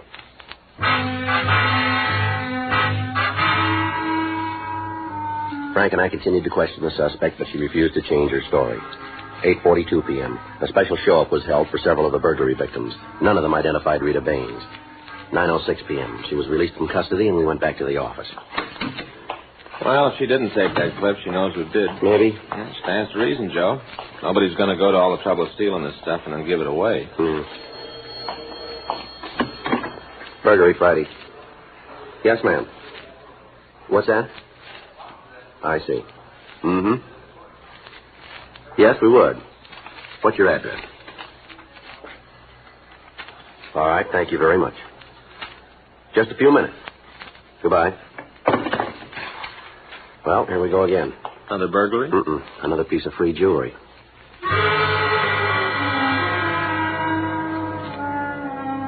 Frank and I drove out to an address on South Ridgely Drive. 9:32 p.m. We talked to Mrs. Lucy Heflin. She showed us a pearl choker that had been given to her by a woman she met at a bus stop earlier in the evening. I didn't want to take it. I told her so, but she wouldn't listen. Yes, ma'am. And then afterwards, when I got home and thought about it, well, I started wondering if maybe there was some reason why she was so anxious to get rid of those pearls, so I called you. Just where was it you saw this woman, Miss Heflin? Corner of Wilshire and Barstow. That's where I was waiting for my bus. I take the Wilshire Express home. Uh-huh. She was on a local. I see. And when it pulled up, she got out. I guess she must have turned her ankle or something. Anyway, she dropped her pocketbook. Mm-hmm. Well, I helped her pick up her things, and that's when she gave me this choker. I see. Said she didn't have any use for it herself and for me to keep it. Tried to give it back, but she wouldn't wait. Mm-hmm. I tried to follow her, but just then my bus came along, and I knew there wouldn't be another one for maybe an hour. Yes, ma'am. They don't run very regular after 8 o'clock. Yes. Anyway, I figured I could always return the choker if that seemed like the best thing. How were you going to do that, Miss Heflin? Do you know the woman? Oh, no, but I watched her from the bus. We had to wait for the light to change. Yeah. Saw her go into a building, apartment house. Oh? I suppose that's where she lives.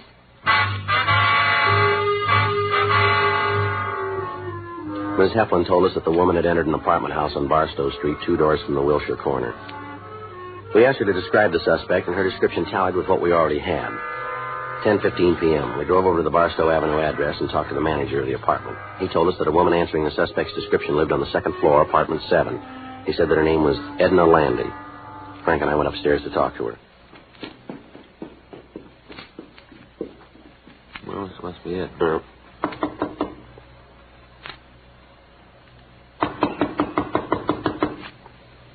Somebody's coming. Yeah. Miss Landy? Yes, sir. Police officers. Oh, I'd like you to come downtown with us, Miss Landy. all right. I'll get my coat. Never mind, I'll get it for you. It's in the closet over there. Okay. I'll look around while I'm at it, Joe. Yeah. You won't find anything. That's so? I gave the last of it away just this evening. Mm-hmm. Lady I met at the bus stop. Gave the last piece to her. I see. She was very kind to me. Helped me when I dropped my purse. I'm glad I had something nice for her. Pearl choker, that's what it was. Yeah. Everything's clean, Joe. All right. I said you wouldn't find anything. Why'd you do it, Miss Landy? Why'd you steal those things? Oh, I wasn't stealing. Oh, you weren't, huh? Of course not. I was just teaching them a lesson. Yeah. They needed it. Needed it bad. Never trust anybody. Always say you're stealing from them. Well, who are you talking about, Miss Landy? People that hired me to work for them. Do their cleaning. These people didn't hire you. They're all the same. Folks out here, back east, all the same. Where's back east? Chicago, Illinois. Mm-hmm. Doesn't matter how much you do, how hard you try. Ma'am? Sooner or later, something's missing. They say you took it. Mm-hmm. Worked for them 10 years. Doesn't matter. Least little thing gets lost, they say you're a thief. I see. Made up my mind to show them. As long as they're going to blame me anyway, might as well do something to deserve it. Mm-hmm. Good lesson. That's what they need. All right, let's go. I'm an honest woman. I've always been honest. Sure. I never took that money from Mrs. Dresser. She was wrong to say I did. Never took nothing that didn't belong to me. Until you came out here. That's different. Even then, I wasn't taking for myself. I gave all the jewelry away. It wasn't for me. Well, it was more than jewelry, Miss Landy. A lot of money missing, too. No, I didn't keep it. Oh? I sent it off, every penny. Sent it to charity, different charities all over. I wouldn't keep something that wasn't mine. I see. Maybe next time they'll be a little more careful who they say is a thief. Yes, ma'am. It isn't right to accuse somebody when she hasn't done it just because you're the cleaning woman. That doesn't mean you're not honest. Mm-hmm. Well, I showed them. Showed them if I really wanted to be a crook, how easy it was. Mm-hmm. You mustn't think I was doing anything wrong. No. Just trying to make them understand, that's all. Cleaning woman's like everybody else. She's got feelings, too, and pride like everybody else. Mm-hmm. Maybe now they'll see where they made their mistake. Yeah. Well, they better.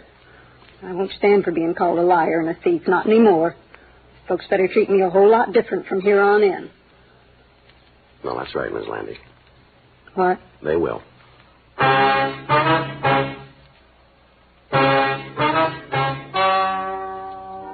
The story you've just heard is true. The names were changed to protect the innocent. On December 14th, a hearing was held in Department 96, Superior Court of the State of California, in and for the County of Los Angeles. In a moment, the results of that hearing.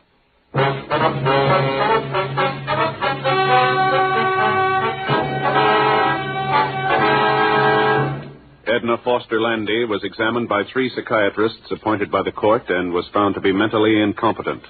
She was committed to a state medical hospital for an indefinite period of treatment.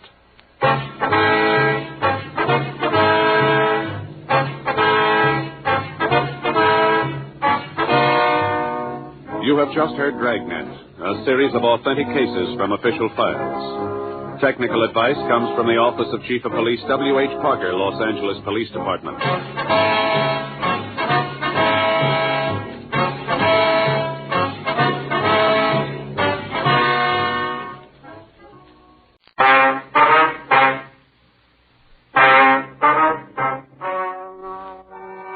Ladies and gentlemen, the story you are about to hear is true. The names have been changed to protect the innocent.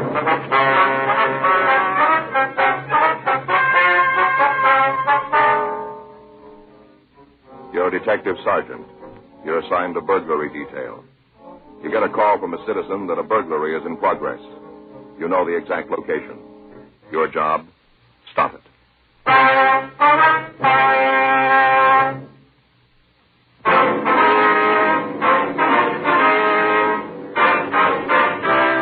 Dragnet, the documented drama of an actual crime. For the next 30 minutes, in cooperation with the Los Angeles Police Department, you will travel step by step on the side of the law through an actual case transcribed from official police files. From beginning to end, from crime to punishment, Dragnet is the story of your police force in action.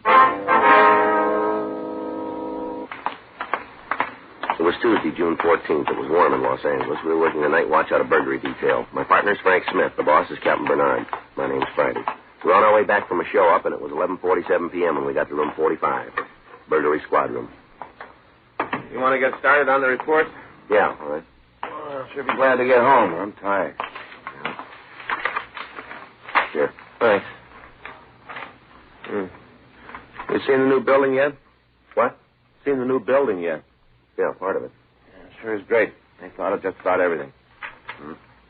That lab looks like something out of a movie. It's all steel, tile. Lee Jones is going to flip. Well, it's going to feel to have all that room. Well, it's going to be great to have the lab in the same building anyway. Burglary Friday.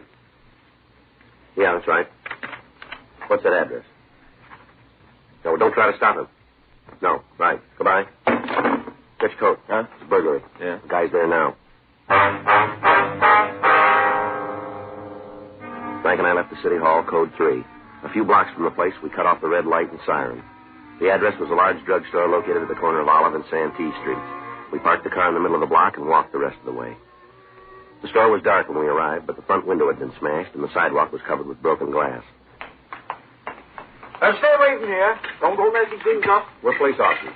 Hello. I've been expecting you. I'm the one that telephoned you. I'm Arthur Muncie. All right, sir. This is Frank Smith. My name's Friday. Hello.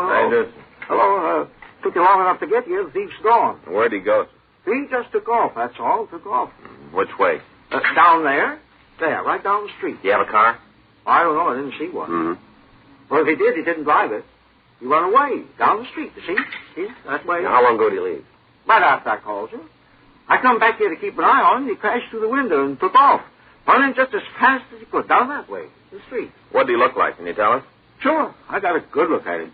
Real good when he come out through the window. He kind of laid on the sidewalk for a minute, like he was hurt. Right after that, he ran off. All right, sir. Now, if you give us a description. Oh, you want it just the same as I give it to the other fellows? Who's that? The other cops. I give them a good one. I told them all about the thief. Where are they now? Do you know? They took out after him. They got in the car and drove off looking for him. How long ago was that? Right away. They drove away right behind the man. It wouldn't surprise me a bit, but what they caught him, they was right behind him. Now then, you want to know what happened? That's right. I thought you would. Well, I was on the way home to the movie down the street. I go there every Tuesday night. They got dishes, you know. What's that? Giving away dishes. I've been going since they started. Tonight was Soup Bowl night. Already got 5 of them. Tonight fills out my set. Yes, sir. How about the burglary? The burglary. Would you tell us about it?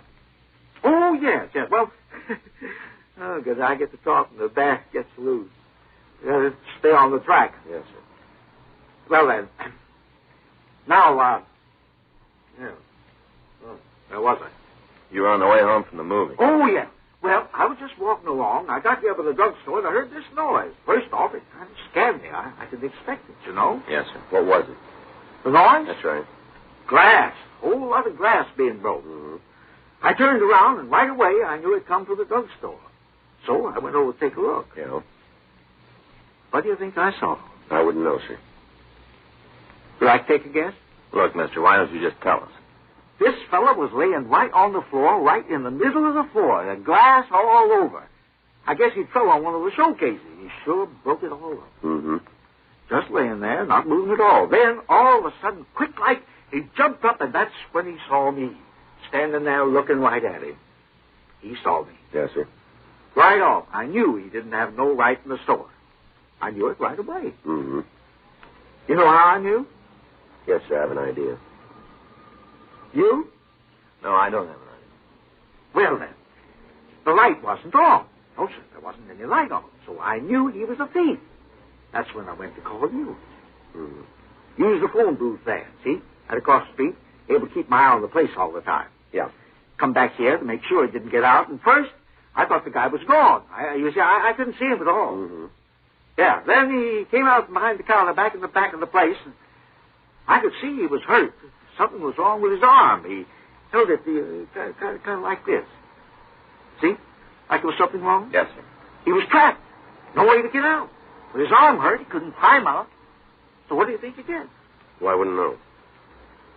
Your turn. Go ahead, Louis, please. Started running.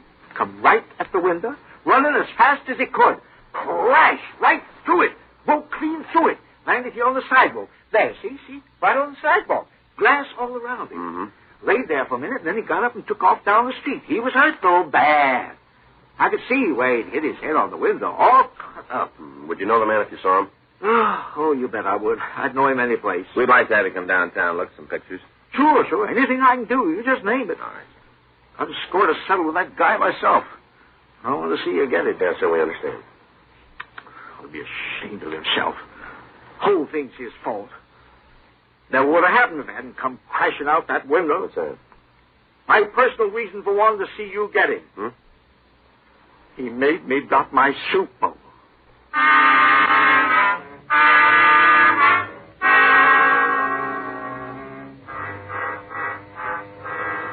We got a complete description of the suspect, and a local broadcast and an APB were put out. Arrangements were made for the witness to be taken to the city hall to check through the mug books, and then Frank and I started to canvass the area. 12:20 a.m. Think he made it? I don't know. The way Arthur Muncie put it, he was hurt pretty bad. Couldn't get too far. Yeah. Want to pull up? Let's check that alley. All right. No, it doesn't go all the way through. Mm-hmm. Let's get out.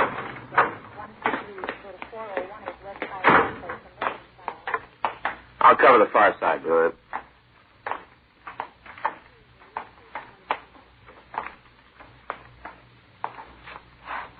How about it? All right, come on up. Come on, we can see you. All right. Don't shoot. Just stand there where we can see you. I got my hands up. I'm not going to cause any trouble. I give up. Now, please don't. All right, shoot. walk out here. Keep your hands so we can see him. I'll check him, Joe. All right, turn around. Put your hands against the wall. All right, I'm doing just what you say. Just like you tell me now. All right, he's clean. All right, turn around. Come on, put your hands back. No, look, please don't put any handcuffs on me. Please don't. My wrist is going. I can't do it. I can't All do right, it. stand still. Put your hands behind your head. Walk out toward the street. All right. Get me a doctor, will you? I don't feel good. I think I hurt my head. No, I'm telling you the truth. You can see yourself. I think I hurt it. Come on, keep walking. I don't feel good. I got awful pain in my head. Yeah, well, it's going to get worse. The suspect was taken to Georgia Street Emergency Hospital for treatment. We identified him as Leroy Ernest Finch, 27 years old. He had a record listing 2 convictions of burglary along with several misdemeanor arrests. His mugshot was shown to the witness, and we got a positive identification. After emergency treatment, Frank and I were able to talk to him. How about it, Finch? Make a statement? About what? The burglary. You guys are forgetting something. What's that? I'm the one who's sick. I don't know what you're talking about. I don't think about any burglary. That's a nice try, Finch, but it's not going to work. You better tell me what you're talking about. We got a witness who saw you break into a drugstore tonight. He's willing to go to court with it. Well, then you better get a new witness, because the one you got is all worn out. Yeah? Yeah, that's right. How'd you get cut up? A couple of guys tried to rob me. I didn't like the idea, and they put the screws to me. You expect that story to stand up? You got to prove it didn't happen. We can. Well, then be my guest. Why don't you save us all a lot of time and cop out here? Well, that'd make things real easy on you, wouldn't it? That'd help. Well, it's too bad I can't go along with you boys, but I'm not going to carry a beef I didn't build. You want us to believe that, don't you? I don't care what you believe. I'm telling you the truth. I was mugged tonight. A couple of guys took my wallet, beat me up, and that's the way it is. There's nothing you can do to change it. Yeah, we'll see. Now, if I knew about any burglaries, I'd tell you there's no reason not to. I can think of a couple. Spell them. You've fallen twice before. I thought we'd get around to that. Well, you guys better take another look. You can't bring up my record in court. You're going to have to make this on your own, and I'm giving you nothing. It's a little late, isn't it? Huh? You already have. That morning, the suspect was removed to the prison ward at General Hospital. He was reported in good condition and was expected to recover in time to stand trial. Frank and I worked with the district attorney's office in preparation of the case. A check of the drugstore by Harlan Stahl of latent print detail had turned a complete set of usable prints. Bloodstains found on the floor of the place were of the same type as Finch's. Particles of cloth on the transom where entry had been made matched the suit the suspect was wearing. According to the district attorney's office, the case was complete and the conviction was assured. Thursday, June 16th, we attempted to re-question the suspect, but he was sullen and uncooperative. 6:47 p.m., Frank and I got back to the office. How about something to eat? All right, where do you want to go? How about that taco place on Broadway? Well, we were there yesterday. Good food. Prices are in line. I don't know. I think you could live on beans and tacos, couldn't you? Sometime I'd like to try. Yeah. I get it. Burglary Friday. How long ago? Right. No, we'll be right over. Your dinner's going to have to wait tonight. Huh? Leroy Finch. Yeah? He just broke jail. We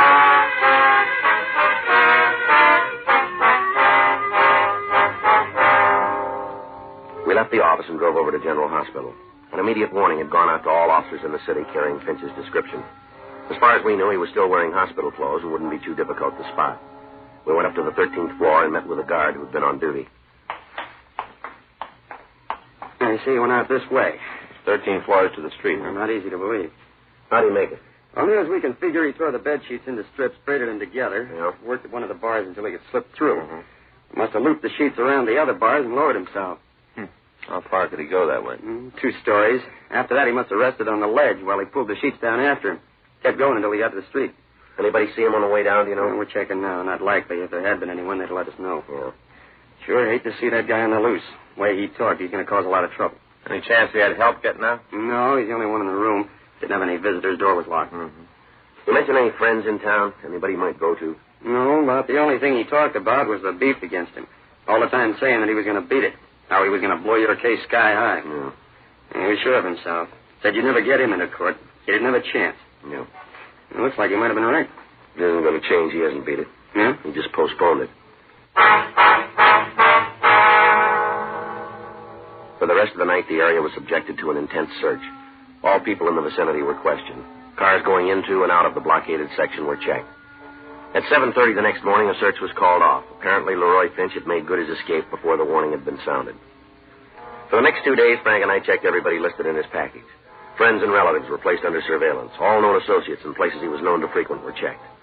Word went out to informants for possible leads. Every step was being taken to bring Leroy Finch back into custody.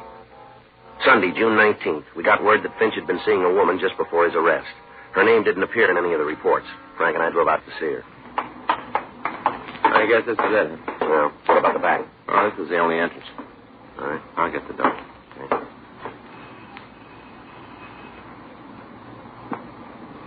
I'll try it again. Yeah? Who is it? Like to see Miss Wall, please. Who is it? Like to talk to you. It's important. All right. Come on. You think he's here? I don't know. Better be ready for him. Yeah. Come on up. What do you want to see me about? You alone here? No. Why? You mind if we check? No. Go ahead.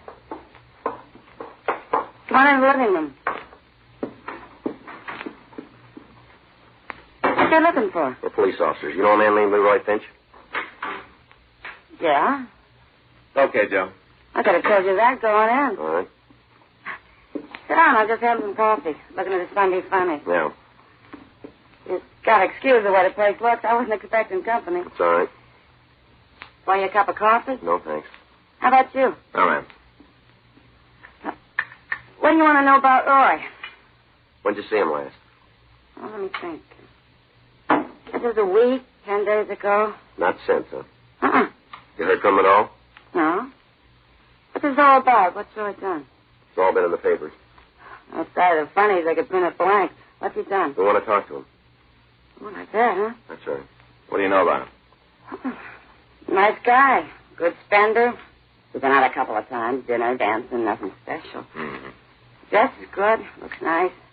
Wears too much padding in his coat. Outside of that, he looks like something in a magazine. Yeah. Where'd you meet him? Cafeteria downtown.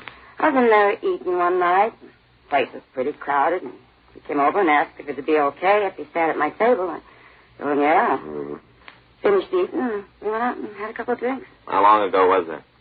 Oh, let me see. Just a couple of months. You ever talk about any of his friends? You know where he lived? I don't think he had one place. Kept moving around. You know, one hotel this week, some other place the next. Kept moving. Where was he staying the last time you saw him? I don't know. Some place down on Pico, I think. You can't give us an address, huh? No. All right, Miss Wool. We'll leave you one of our cards. We'd appreciate it if you could call us in the event Finch gets in touch with you. Well, sure. I hear anything, I'll call you right away. Oh, excuse me a minute, huh? Go ahead. We can find the door. Thanks. Hello? Uh-huh. Oh, yeah, just a minute. Mr. Barty? Yeah. Your office. They want to talk to you. Thank you. Friday. When? We'll be right over. Thank you very much, Miss Wool. Don't mention it. Let's go. Yeah. What do you got? They found Finch. Yeah. He's been hiding in a house in Highland Park. Is he there now? No, he left about an hour ago. Who's the place belong to? I don't know. If we want to talk to him, we better step on it. Yeah. He shot them both.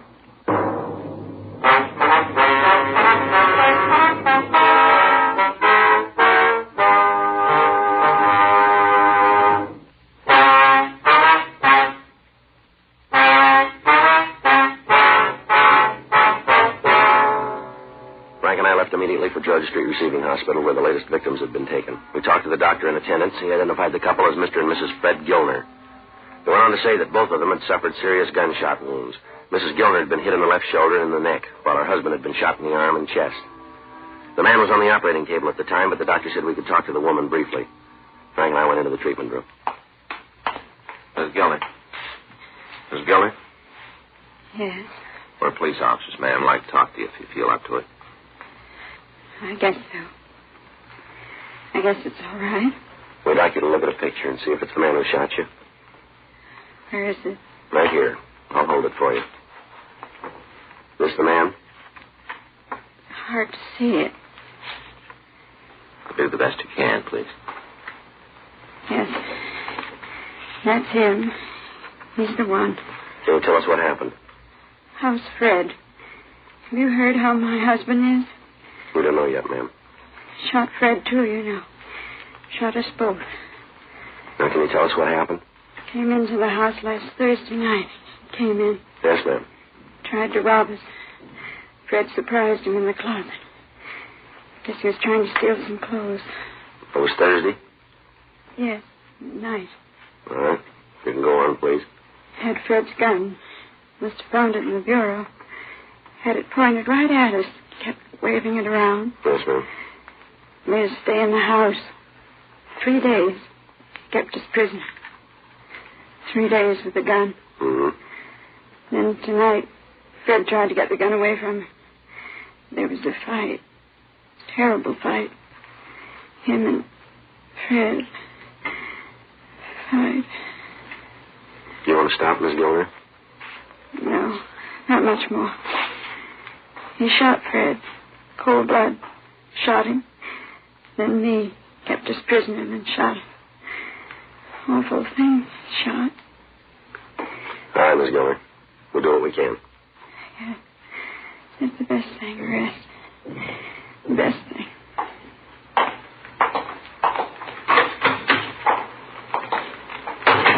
You want to check the doctor? Yeah. Excuse me? Yes? Where can we find Dr. Savin? I think I saw him a couple of minutes ago. He went into treatment room number 3. Sorry for going. Yes, he's alone. Thank you. Doc? Oh, yeah, Joe. Frank, come on in. Thank you. How'd it go? Tough one. I think he's going to live. That's good. Hope he feels the same way. What do you mean? Bullet severed the spinal cord. Oh. He'll never walk again. A check was made at the Gilner house, and their automobile was found to be missing. From papers in the house, we got a make and license number. A supplemental broadcast was gotten out carrying the information. The description of Leroy Finch was broadcast to all policemen in Southern California every 30 minutes. At the end of each transmission, the officers were warned that the suspect was armed and was to be considered extremely dangerous. Border stations were notified, and the checkpoints into Nevada were alerted. Bus and railroad stations were covered, and airline terminals were placed under surveillance. Roadblocks were set up on highways into and out of Los Angeles. If Leroy Finch was still in the city, every precaution was taken to prevent his escape. 36 hours went by without word. Tuesday, June 21st, Frank and I checked into the office. I'll check the book. So, Friday.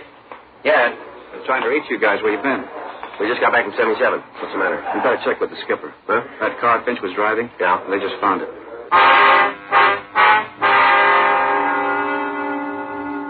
The vehicle had been found by a motorcycle officer on a side street in the Hollywood area. As soon as he'd made sure of the identification, he'd notified Captain Bernard, and then he'd staked out on the car.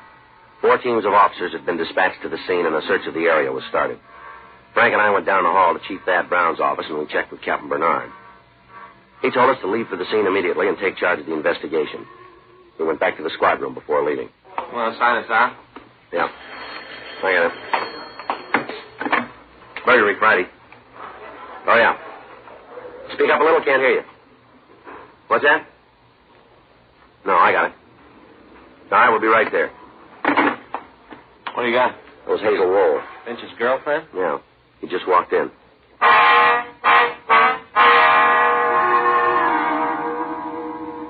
We notified Captain Bernard what happened, and along with him and 2 teams of men from robbery detail, we left for the woman's address. The building was covered completely, and Frank and I went up to the front door.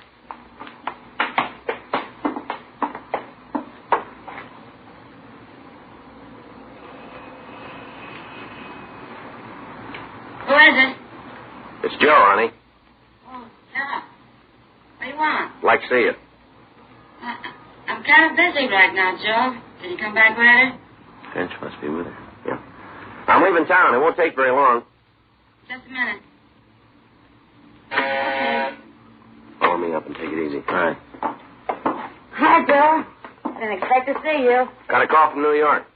Got to get back there right away. Thought I'd come over and tell you. Sorry about that date for tomorrow night. Oh, it's okay. I understand. All alone, huh? Yeah, but I was just getting ready to go out. Anybody I know? I don't think so. Friends out in the valley asked me over for dinner. Well, I sure wish I could keep that date tomorrow. So do I. Hey, I wonder if I could have a drink of water. Yeah. Guess so. I'll get it. Here, I'll come with you. Here's a glass. Thanks. Where is he? There's one.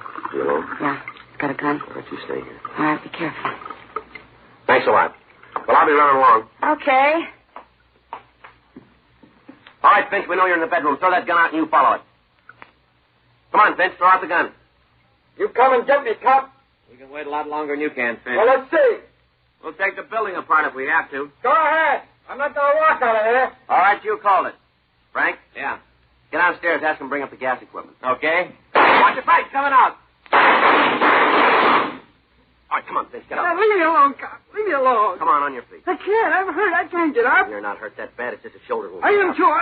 You don't. I'm going to die. I know it. Come on, Jack. I'm going to die. You're pretty sure of that, aren't you? Yeah. I can feel it. You got it wrong, Finch. Huh? It won't be that easy.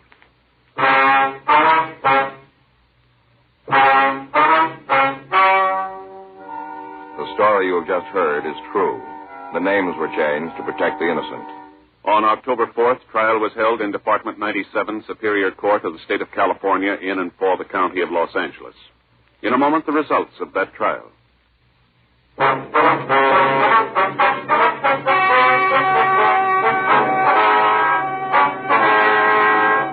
Leroy Ernest Finch was tried and convicted of burglary in the first degree, escape, a felony, assault with intent to commit murder, 2 counts, and grand theft auto, 1 count. In view of his past record, and because of the viciousness of his crimes, he was sentenced to life imprisonment in the state penitentiary without possibility of parole.